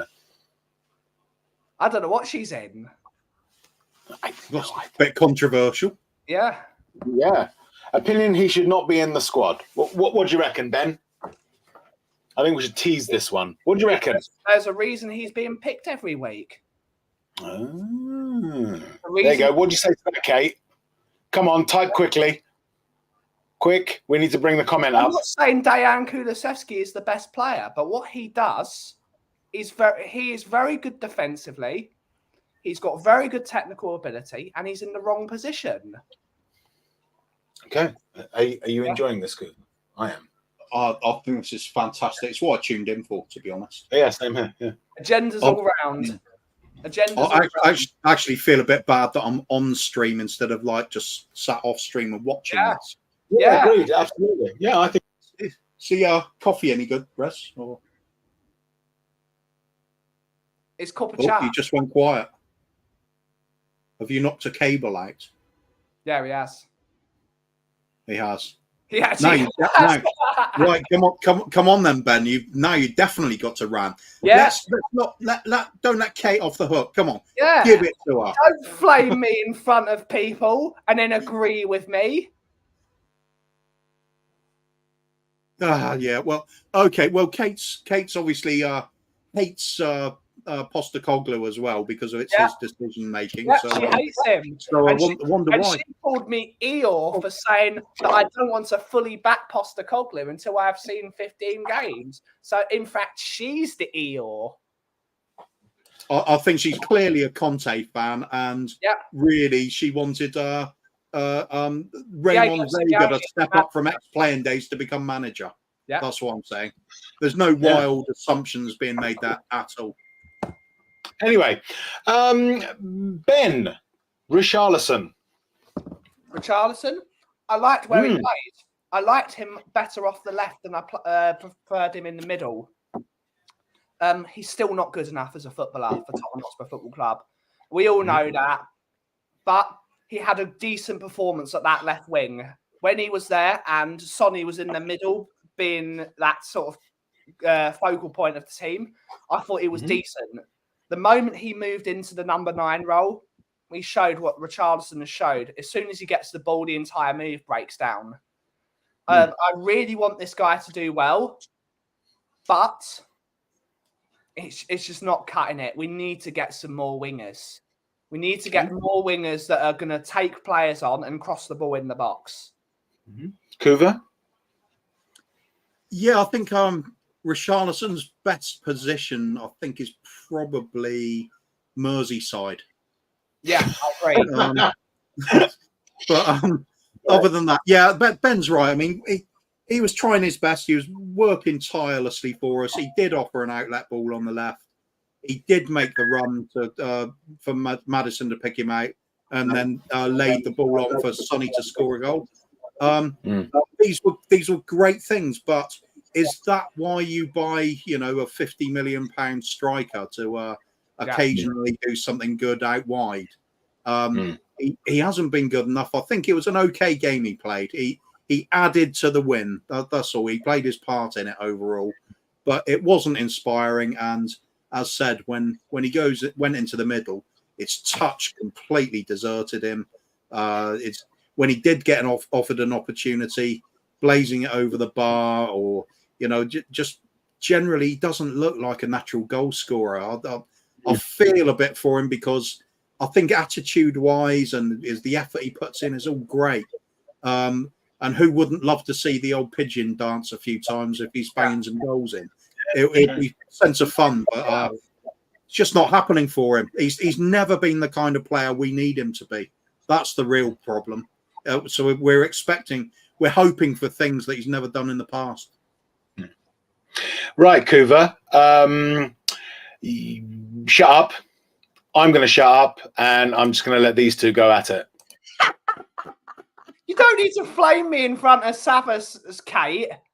You need to be shamed for even mentioning the legend that is Teddy Sheringham in the same sentence as Dejan Kulusevski. Why? Because Teddy Sheringham could have walked into any top 16. Any. Dejan Kulusevski wouldn't get in any top 16. Played for Juventus and he plays for Tottenham. I'm talking about. He plays for Tottenham, yeah. Okay, we're a top 6 team, but we'd be a top 6 team without him. Who isn't? Juventus not a top 6 team? I'm talking about in the Premier League, a top 6 Premier League team. He walks into Tottenham's team and you were saying that we're in the top 4. He walks into our team because there is nobody else to play in that position. And, Brennan Johnson. Yeah, Brennan Johnson's injured for a start and he's only just come in. Manor Solomon's injured. Wasn't injured 2 weeks ago. What, so you're saying switch sides and then who goes Manor Solomon's side? That's not what I'm saying. What are you saying? You tell me who goes in instead of Kulu. You could play many players in that position. You could play who? You could play Pedro Porro. You could play Brennan Johnson last week. You could play Manor Solomon. You could play Sonny. You could play Richarlison. But they've all been proven they don't work in that position. Richie can't play. Richie can't play full stop. He got an assist. Oh, so is he a good player now because he got an assist? I'm not saying he's a good player. I'm saying he played at left winger and he got an assist. That's his job now. That doesn't make him a good player because his job. He's what? He did his job. If someone asked Ben, can I have a cappuccino? And I make them a cappuccino, you can't say, oh, fuck you, Ben. You made me a flat white. I clearly but he did his job. But he does his job 1 in every 12, 15 games. He did his job. He did his job. Oh my God! If you turn up for work and do one good day of work every 2 weeks, you'd get sacked. You know me of being one of Richarlison's biggest critics, and you'll criticise me for saying he did a good job for a change. Yeah, but what I'm saying is he does one good job in 12, 15 games. He's not good enough, and neither is Kulu. We put him as left winger, and the first game he played as his left winger, he got an assist, and it needs to be commended. Yeah, commended for that one thing. Yeah. If you start saying that, that means that every time one player has a good game, that makes them worthy of being in the team every week. Commends them for that good game, and then you say, let's see another performance. Yeah, but Dejan Kulusevski doesn't have good games. He's just pony. He had good games for Juventus. He had good games for Tottenham. And he's showing why. I'm not saying Dejan Kulusevski is a good player. I'm saying that as a footballer, he's got one very good attribute, which is very quick in the brain. And as a right winger, that is being stifled because he's playing in the wrong position. If he was playing more central, like you've said, and you've agreed with me, he should play more central, we can use his asset of him being very good, capably on the ball and not being able to lose the ball up, which is why he's playing, which is why he's an outlet, because he doesn't lose the ball often, which is why he's playing out there. If we played him as a number 10, where he used his ball attributes, he would then be able to play left and right, because he would be in the centre of the field. So what you're doing is you are agreeing with me. I'm not. My whole point was you have compared Kulusevski. No, I said I have said he's got similar attributes, which he's very quick in the brain. I don't think he's quick in the brain. Well, it's your own opinion. But I don't think he's quick. Can't cross a ball in. Him having 2 goals this year to win football matches against Brighton and against Sheffield United, he's proven he can make the difference, and he's won 6 points because of it. I can't even cope. I can't cope. I can't lose to anyone that tells me that Richie's a good player. No, you're both muted. More than enough football. Okay. None of that. Stop. Silence. Okay. Kuva's probably lapsed into a coma or something because of it. Okay. This is Shelf Side Spurs Show. I've let you go on and on and on and on. Phil Baby put it perfectly. That's how you win an argument, Jim. There you go. There's the blueprint. The argument is there is no argument. Yeah. Yes, that is what the purpose of shush, both of you. That is what the purpose of Shelfside Spurs Show is to talk about jism. Okay, and that's what we're going to talk about, all right, amongst other things. We got jism. Right? So good on the jism. Anyway, it's done. It's finished. Okay. Does anyone want to talk about Sonny, or should we just move on? I love that man. Yeah? Yeah, I love him. Is that it? Any other takers, or can we get on with stuff? He's better than Richie and Kulu. I'll give him that. Stop it. Got my eye on you. I've got my eye on you, Jism girl. All right? Jism girl. Okay. Yeah. I haven't heard that nickname for a while. Jism boy, Kuva's Jism man. Right? It was a nickname then. Yeah. Oh, yeah. Many moons ago, if I was married. Can I just ask, Kuva, while you were watching, you put this thing in, are you asking it to be freed or asking for it not to be charged for? Yes. Gotcha. Excellent. That's good. That's good. So we now have, it's time for panel rants. Now, before we start, I'm going to say, if the syllable cool or rich comes out of anyone's lips, they will be insta-banned, right? So let's go round. I'm going to give you guys a chance to calm down a little bit. We'll start with Kuva. Kuva, what is your rant for the day? I love that from Kim. I love that. My rant for the day is, why does Kim have to be so noisy when she's making an entrance? She has a goddamn right to be. How often people realise? What I need to know now is, was that a packet of biscuits that was being dropped? No, it was Kit Kats. Oh, because I thought it might have been rich tea. Sorry. Kate, what is your rant for the day? Remember my strictures on cool and rich. I love being the producer. It's great. Yeah. I'll tell you what my rant of the day is. Why have chocolate bars suddenly got so small? Do you know what I mean? Twixes used to be big and they're like this. And Snickers used to be this big and now they're like this. And they charge more money for less chocolate. What is that all about? I know things shrink with age, but this is ridiculous. Yeah. Shrinkflation. Yeah, well, shrinkflation can kiss my ass is all I can say. There you go. Ben, your rant for the day. It's about a man that we've been talking about a lot recently. His name is Robbie Williams. This man has been glorifying that his song is being used by Ange Postecoglou, and that Tottenham fans are singing it all the time, which was written by a Tottenham fan with a Tottenham YouTube channel to make the I'm Loving Vidge Ange Instead song, which he has then taken on his own back. When a small Tottenham Hotspur YouTube channel called Tottenham on Tour posts a video of Tottenham fans singing said song, what does his record company do? Copyright strike as a parody. So this song, we all love the song Angels. It's an excellent song. It's about 20 million years old now. No one cares about the song Angels. There are K-pop songs that are more relevant than this song. I love K-pop. And more popular. And more popular.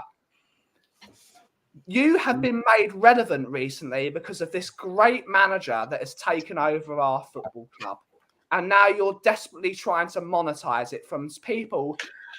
$50 from a YouTube channel is absolutely nothing to you, Robbie Williams. You are worth over £300 million net. So I would say that it's probably his record company rather than him. He could probably say to his record. He could probably talk to his record. I doubt it. I doubt it.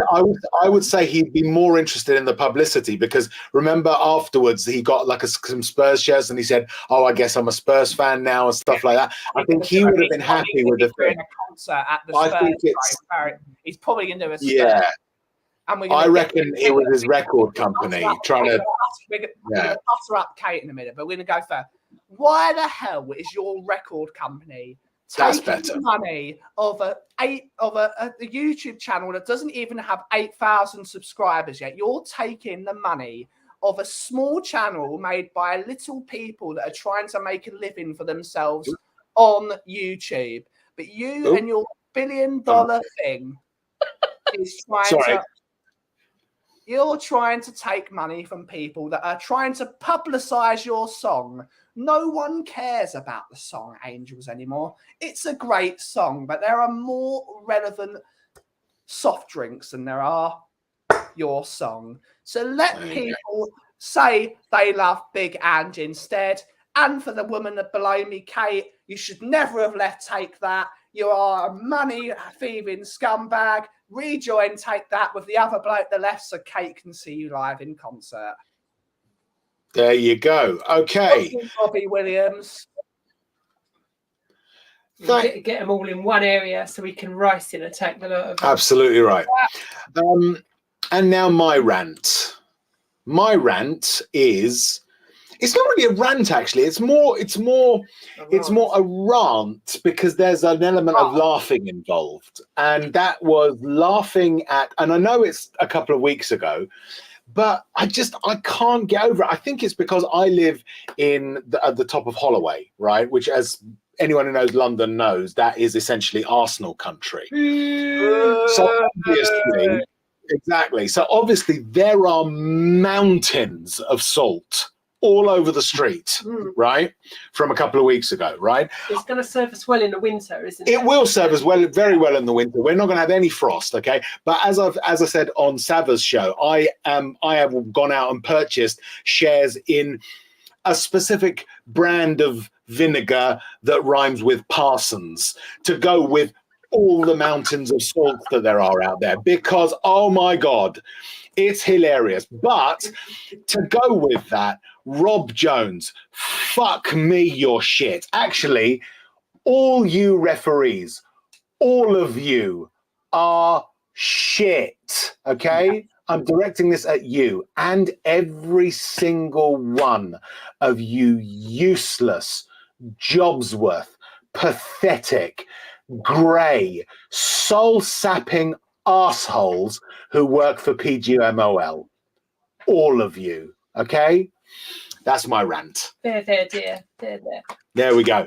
Now that that's done, it's time for... What do you think it's time for, guys?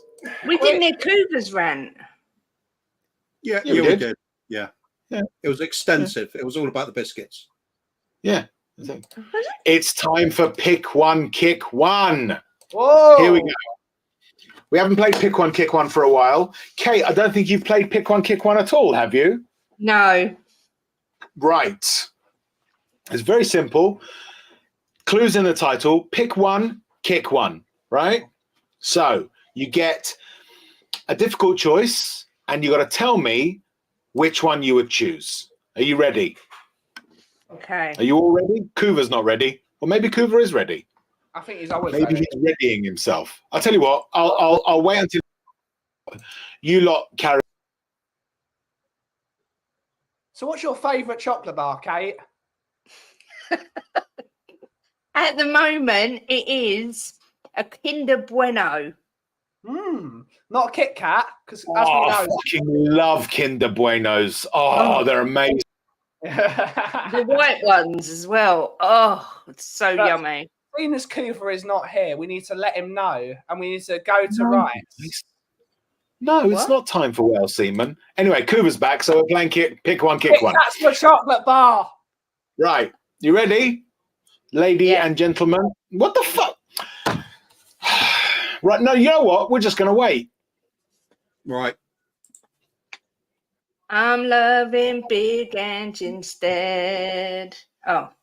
Kuva, we can take Rez, over. unprofessional. Where is he? What's he doing? He's going to get a Kit Kat. I swear to God, if a Kit Kat comes up, I'm gonna bomb his house or something. Be extensive. Right? And look at my swarthy features. That's not an idle threat. Anyway, yeah, but apparently your beard's all right, though, isn't it? That's true. My beard's all right. It's all right. Really I take that as a beard, massive compliment. It's a goatee, to be honest, not a beard. That's right. That's correct. Yes. Anyway, are we ready, lady and gents, for pick one, kick one? Good. So, would you rather be trapped in a comedy film with your enemies or a horror movie with your friends? Comedy film. Right. And you're thinking? So I could take the piss out of my enemies. Okay. Kate? Oh, it'd have to be a horror movie with my friends, just because I'm a horror movie freak and I love them all. So yeah, definitely. And I'm going to be the serial killer. Oh, fantastic. Kuva? Absolutely 100% horror movie with friends. Because it's so much better when there's a personal touch to each victim getting off, isn't there? When somebody you know is like, have a laugh with the rescue, mate. You're next, sunshine. I would love to book. You just got killed, wanker. Yeah, I would absolutely love to book one of those murder mystery weekends at a grand hotel and get 100 people I knew, but actually have a real serial killer in that. That'd be fantastic. Yeah, we'll call it Carry On Slaughtering. It doesn't matter. On the back of that, just film that, and on the back of that, I can get some more friends. It's fine. Yeah, we'll it's do true. it again next year then. It's true. Absolutely. YouTube, you just need to say a few things, and people are just like, "Oh yeah, I'll come." Fantastic. So next one: would you rather wear the same shirt every day for a month, or wear a tutu for a month? You can't wash the shirt, but you can do what you like with. You can change tutus, wash it, whatever. Which would you rather? I'm doing both right now. I know that, but which would you rather? The tutu, because then I could wear it over my normal clothes, and I could still wear normal clothes, and it could be used. No. The tutu has to be worn properly, as in with tops and everything. Same shirt for a month. Same shirt for a month. Kate? Oh no, I could never ever wear clothes that were dirty, so it'd be a tutu. And as an ex-ballerina, I think I'd look rather dashing, I have to say. Oh, well, there you go. Kuva? As an ex-ballerina myself, I'll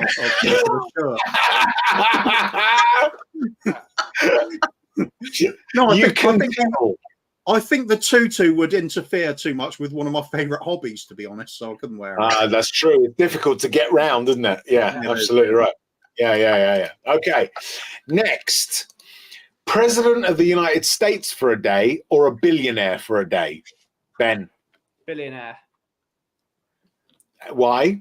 Because I could buy so much shit in a day. Okay. Kate?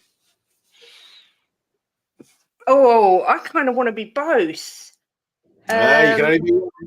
I'll be the president. I'll be the president because number one, you're always going to go down in history, for being the president, and number two, I could get people shot and things. It'd be great. True. That's true. Who would I get shot, Kate? Well, I'd get Kulusevski and Richarlison shot straight away. Right, I told you. I warned you. Damn right, Phil Bailey. Damn right. Billionaire, buy Spurs. Right? Don't do it again. Right? Kuva. Definitely President of the United States. Go have a good day just ordering people to do really stupid shit all day long. Pretty much like the real president. And then at the end of it, I'll just call a press conference and get on air just saying, here's the red button, I'm pressing it, everybody's gonna die, Russia's having it first, we'll get it back in the reply, global thermonuclear meltdown, everybody's dead, all eyes on me, I did it, this is the kind of attention I crave. Fantastic. Yeah, I have always got the feeling that you're the type of guy that wants to watch the world. Billionaires got money though, haven't they? I'll do that. Yeah. Okay. So, guys, would you rather be the ugliest person in the world or the smelliest person in the world? Ben? Smelliest. Right. Why? What do you have? I'm already ugly, so I might as well be smelly. Oh, don't say that. That's awful. Yeah, pick and smelly. Kate. Yeah, ugliest, I think I'd be, because I could just wear a balaclava. No, you're not allowed to do that. No. What about a COVID mask? No, you're not allowed. You're not allowed to. In the same way that you can't put deodorant on as the smelliest person in the world, you can't cover up ugliness either. So, which would you rather? I'd still rather be the ugliest person in the world, because I wouldn't be able to stand the smell of myself. Okay, that's cool. Kuva? I would go for the smelliest person in the world because I can wear a balaclava. He didn't say I couldn't do that. No, that's true. That is true. Absolutely. Excellent. Right. Would you rather be the best in the world at only one thing, or average in absolutely everything? Best in the world at one thing. Best at one thing, but shit at everything else, or average in everything? Right. If it's best at one thing and shit at everything else, then it's average in everything. Be a jack of all trades, master of none. Okay. Kate? I'd rather be the best at only one thing and just make millions of pounds from it. Okay. No, excellent. But if you'd be the best at one thing, you wouldn't be good at making money because you'd be shit at making money. Let me tell you, if you're the best at giving blowjobs, you're going to make money. No, you're not, because you'd be shit at, you'd be spending all your money. Not if you're smelly and got balaclava on. That's true. That's also true. Yeah. You didn't think it through, people, you know. And bear in mind, as President of the United States, who's going to know if you're wearing a balaclava? That's right. You know? And you're always under the desk doing it anyway. You're always under the desk doing it. Exactly. That's right.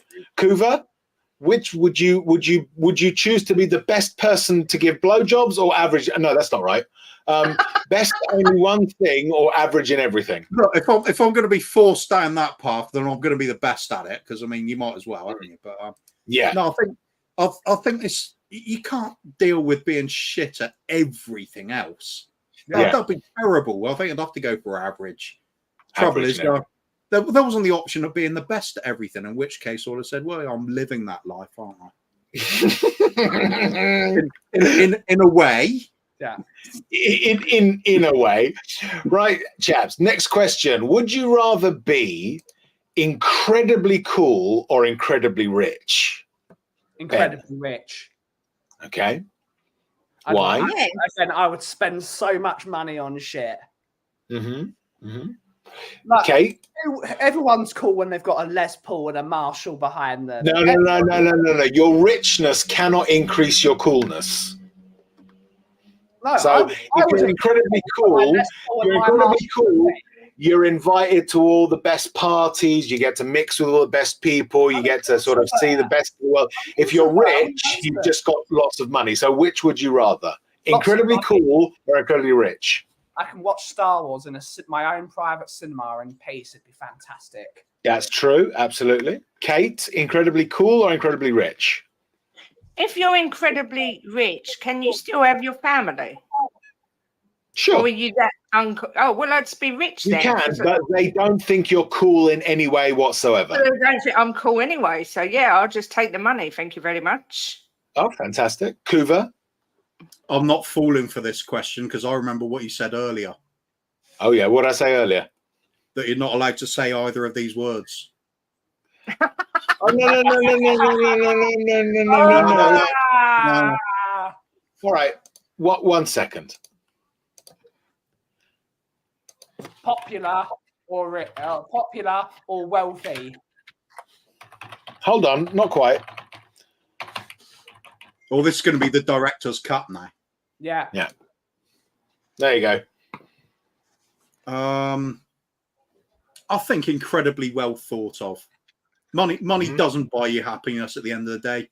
All of the stuff, all of my favorite childhood memories don't involve spending money. It was just having good fun with friends and being appreciated and loved. So I want to go for the well thought of. Have you thought that through? Have you thought that through really, Kuva? Yeah. Think again. You could have one of those really cool secret cinemas in your house where you open the door and suddenly you're in Star Wars world and you can watch Star Wars in your own private theatre. Yeah, by myself though, because absolutely awesome. Yeah, exactly. You could have your own enterprise. Yeah, but you'd still have your kids, because even if you're incredibly wealthy, you get to keep your family. There was no caveat there, was there? It was. Yeah. Right, guys. Would you prefer to go through life having access to forks but no spoons, or spoons but no forks? Ben. Forks, because then I can eat pasta. Okay. But you can't spoon up any of the sauce afterwards. No, I'd use my fork like normally. When you cook the pasta in the sauce, so the sauce is inside the pasta, so you wouldn't need a spoon. Okay. So no, nothing. That's fine. Kate. Yeah. I'd rather have a spoon. Otherwise, how are you going to eat a bowl of soup? Like that. Raw. No, I don't. I've forks are for, they're posh. I like to have a spoon anyway. And that's me. That's good. That's good. Funny thing, if you guys go and see if you can find a clip of it. There's a fantastic sketch from A Bit of Fry and Laurie, in which Stephen Fry relates this ridiculous story. He starts off, I don't know if I ever told you about the day I forgot my legs. And he sat there at the beginning of it eating cornflakes with a knife and fork. It's so funny. Anyway, Kuva, fork but no spoon, or spoon but no fork? Or do you do a Mark Cousins and just lick the plate? Absolutely. Saves washing up, doesn't it? Straight back in the cupboard if that's nice and shiny. Kate loves a spoon, apparently. Oh, yeah, I prefer a fork, though. I think it's just one of these questions that the answer needs a bit of context. I'm living in Dorchester in a quite a large house, affluent sort of area of the country. And I should be middle class, or at least faux middle class, but I've chosen to rebel against all of that and become a very sort of a low life, if you like. Yeah, absolutely. So I'm going for the spork option, which should be used at all times. Yeah, that's no, you can't, because no. Well, in that case, spoon, and you can fuck off. There you go. That's all I wanted to know. Right, guys, would you rather every single day, right, praise someone genuinely that you hate, or slap yourself in the face? Slap myself in the face every day. Mm-hmm. Why? Because I don't like praising people I hate. Kate? No, I think I'd praise someone I hate, actually, because it'd be a backhanded compliment, because I'd know I hate them. No, you got to genuinely praise them. What, I mean it? Yeah. Yes. Oh, no, I'd slap myself in the face then, all day long. No. Kuva? This just sounds like my morning routine when I look in the mirror. No, not both. Not both. Oh, right, not both. Okay. One or the other. I think praise someone I hate, because it's piece of piss just talking bullshit, isn't it? Oh, but you got to genuinely mean why am I going to slap this face for just like saying some crap about somebody I don't give a shit about anyway? That's fair enough. Morally, I would slap myself in the face every day, but that's easy. How hard would you have to slap yourself? Quite hard. Enough for it to be felt and to give you some discomfort.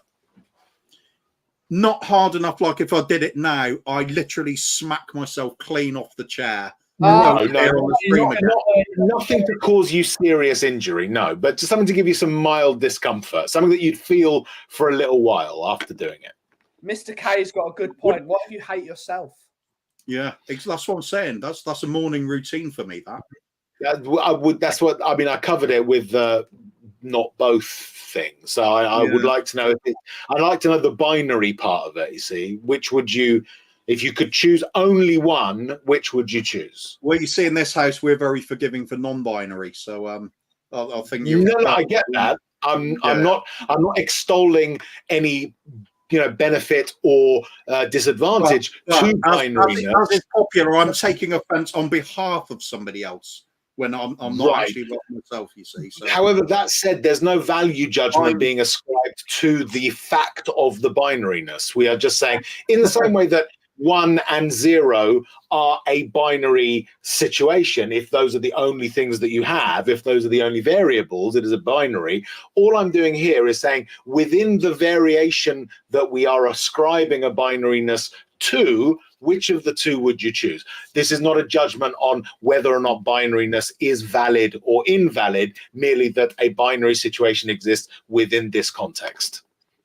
I think I need to call my mate. I need to call my big sister Kimber to kill Mia because she's just been horrible to me. Kimber, mean, call Kimber. Okay. Call Kim. Who's Yoy? Yeah, who's Yoy? It's Hebrew, isn't it? No. Yeah, I thought so. Anyway, Kuva, are you going to deign to answer? After you're setting the boundaries of which the framework, if you like, to that's right. Yeah. My answer. I think I would like to answer with a ponderous pause while I think, and then answer with a guttural. Please do. I think I should do it. Fantastic. That was helpful. Ben, would you rather be late for your own wedding or late for your best friend's funeral? Late for my own wedding. Okay. Why is that? Because you can't be late to your best mate's funeral. That's your best mate. Okay. Isn't your wife your best mate? Depends what type of relationship. Ah, fair enough. Kate, which would you rather, assuming that you weren't married, obviously you are married, but had you not been, why do I have to explain the fucking questions every time? You don't have to explain, I get it. You don't have to explain. Yeah. I would rather be late for my best friend's funeral. Number one, because the wedding day is the happiest day of your life when you're marrying your soulmate. And number two, your best mate's dead. They ain't going to know if you're late or not. Clever, you see, that's it. There you go. Kuva, would you rather be late for your own wedding or late for your best friend's funeral?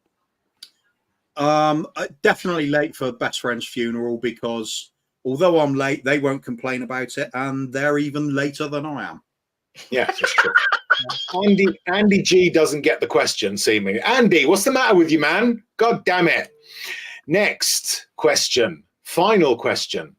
For the rest of your life, would you rather go without shampoo or go without toothpaste? Ben. I'd rather go without shampoo. I ain't got no hair anyway. Okay, good. Kate, you can't shampoo your beard either. I don't shampoo my beard usually. Okay, that's fine. Can I use other things to wash my hair though? No. Toothpaste. Well, you can't use anything. Hoover. Hang on, it looks like you have already. Head and Shoulders, minty fresh.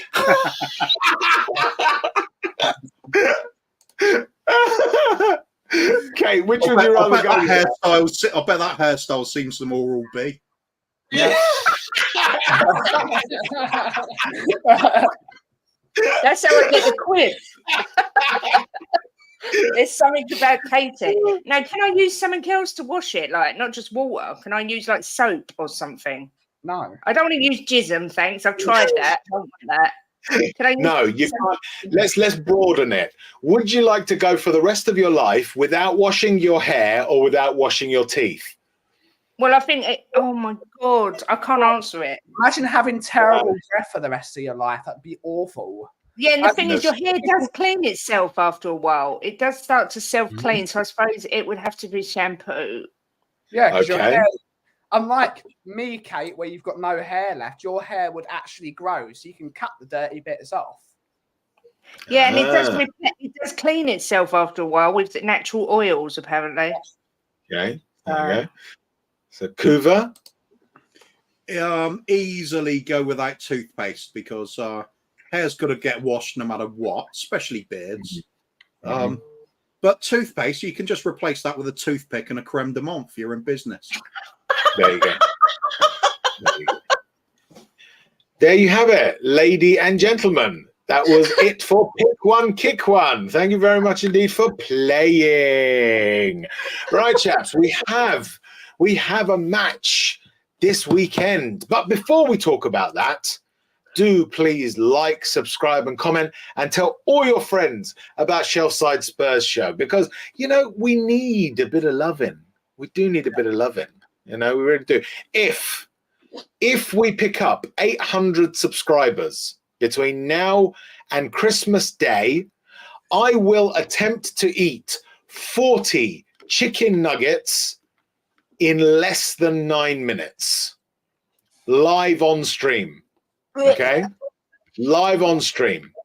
All right? So tell your friends, just text everyone and tell them there's a great YouTube channel out there. It's called Shelfside Spurs Show. Doesn't talk about football, or to those that support them, say talks about football. Get over there, subscribe, and you can watch an overweight 40-year-old try and stuff 40 chicken nuggets into his mouth and swallow them within 9 minutes. Who doesn't want that? Really? Who doesn't want that? So do that, okay? But anyway, ladies and gentlemen, we've got a game on against Luton Town, and we're undefeated this season. What's going to happen this weekend against the Basement Club, Ben?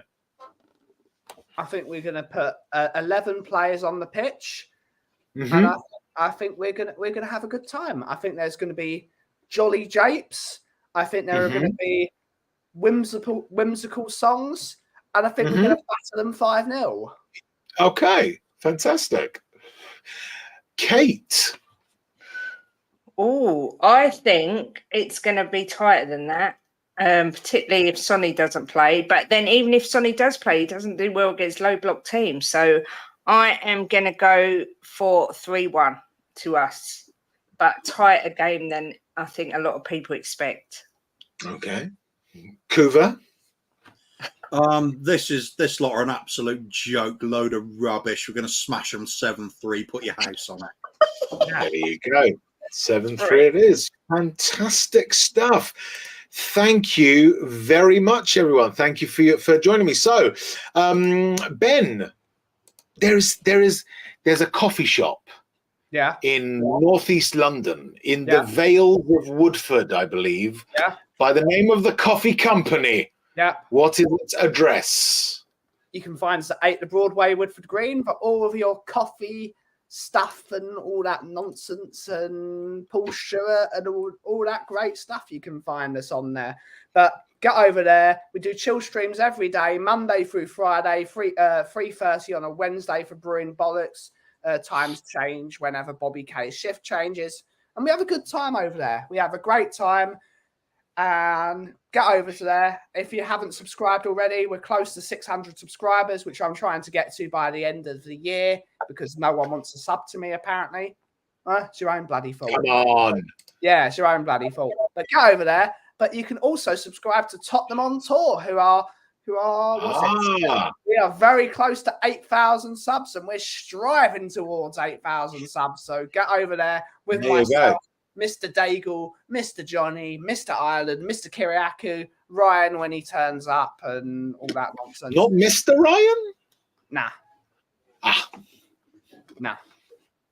And fantastic. Get over there. Get over to my two shops and my two channels that you should be. And it's going to be great. Do it. Kate, where can people find you? Just not like all the time? Just, there. Yeah, there. Just a girl who loves Spurs. Most lunchtimes I'm there at 1. Don't think I'm doing it tomorrow, because I'm doing a show with Colin over at Talk and Ball, and I think Bobby K is doing it as well at 3:30. So I think I'm going to skip my show tomorrow. But normally, 1 o'clock, I'm always on Just a Girl Who Loves Spurs, and popping up all over the place, whoring myself out all over YouTube. I've hit the 600 subs thanks to being such a YouTube whore, and now I'm crawling my way to 700. Fantastic. Kuva, where can people find you? At 3 Spurs Boys. Yeah, let's keep it simple. Yeah, 3 Spurs Boys. Saturday night, we're doing a Kuva and the Gang. Myself and my partner in crime, Bobby K. Usual stupidity and stupid games, much the same as it is here, really, with less of the intellect. So if that's your cup of tea, then come on over and will use less syllables, be less Fewer coherent. syllables. Less coherent, fewer syllables. This is the kind of quality I'm talking about that you won't see it on our show. Yeah. Ah, there you go. There you go. There you go. Yes. So do it. Thank Do you it. for that. Do I won't bitterly scowl at you for the rest of the show. I promise. That's fine. That's not a scowl. That's a look of. That's like that. You look like a puppy who's been kicked. I can't help it because I'm still thinking when you got angry earlier. Anyway, thank you to my panelists for joining me and Nick when he was here. Thank you very much for joining me. And as always, a massive, massive, massive, massive thank you to everyone in the chat. And they are Kate, Jim, Beer Talk, Daniel Sandoval, Mark Cousins, Mr. K, Proud to be a Geordie, Tom81, Jason Bell, Andy G, Chris Agabar, Phil Baby, Ben Kaufman, Paul Brone, I think it's actually Paul Brown, Luke, Ian Ferguson, Paddy Hartner, Davo, Eltel Cockerell, Mia, Ryan Isaacs, Cockney Geezer, Lee Smithy Smith, Sophie, Howard Vale, Susie, Brian Maguire, Stuart Craven, Norman Stanley Fletcher, Mark Cook, Graham Perchy, Jacob, Chris Peters, Scott Hynam, Roy, Bryce, Ian Collins, Tottenham 1882, Bobby K, Ronan, Nita, and right at the death, Stuart 727. Thank you very much for joining us. Sorry, Ben? He's asking for the show to be replayed. He's asking for the show. Of course, absolutely. It will be. Thank you very much to everyone for joining us. Please, please, please do put a like in there and a subscribe and a comment. Help this channel to grow and move up the algorithm. Thank you very much for joining me, guys. We'll be back, not next Thursday because it's International Week. So there's no football to talk about or to predict. We could have talked about the Luton game, but fuck it. We'll be back in 2 weeks' time, possibly with other guests. Who knows? Tune in to find out. Do please join us. Thank you very much. Like, comment, and subscribe. And as always, come on, you Spurs.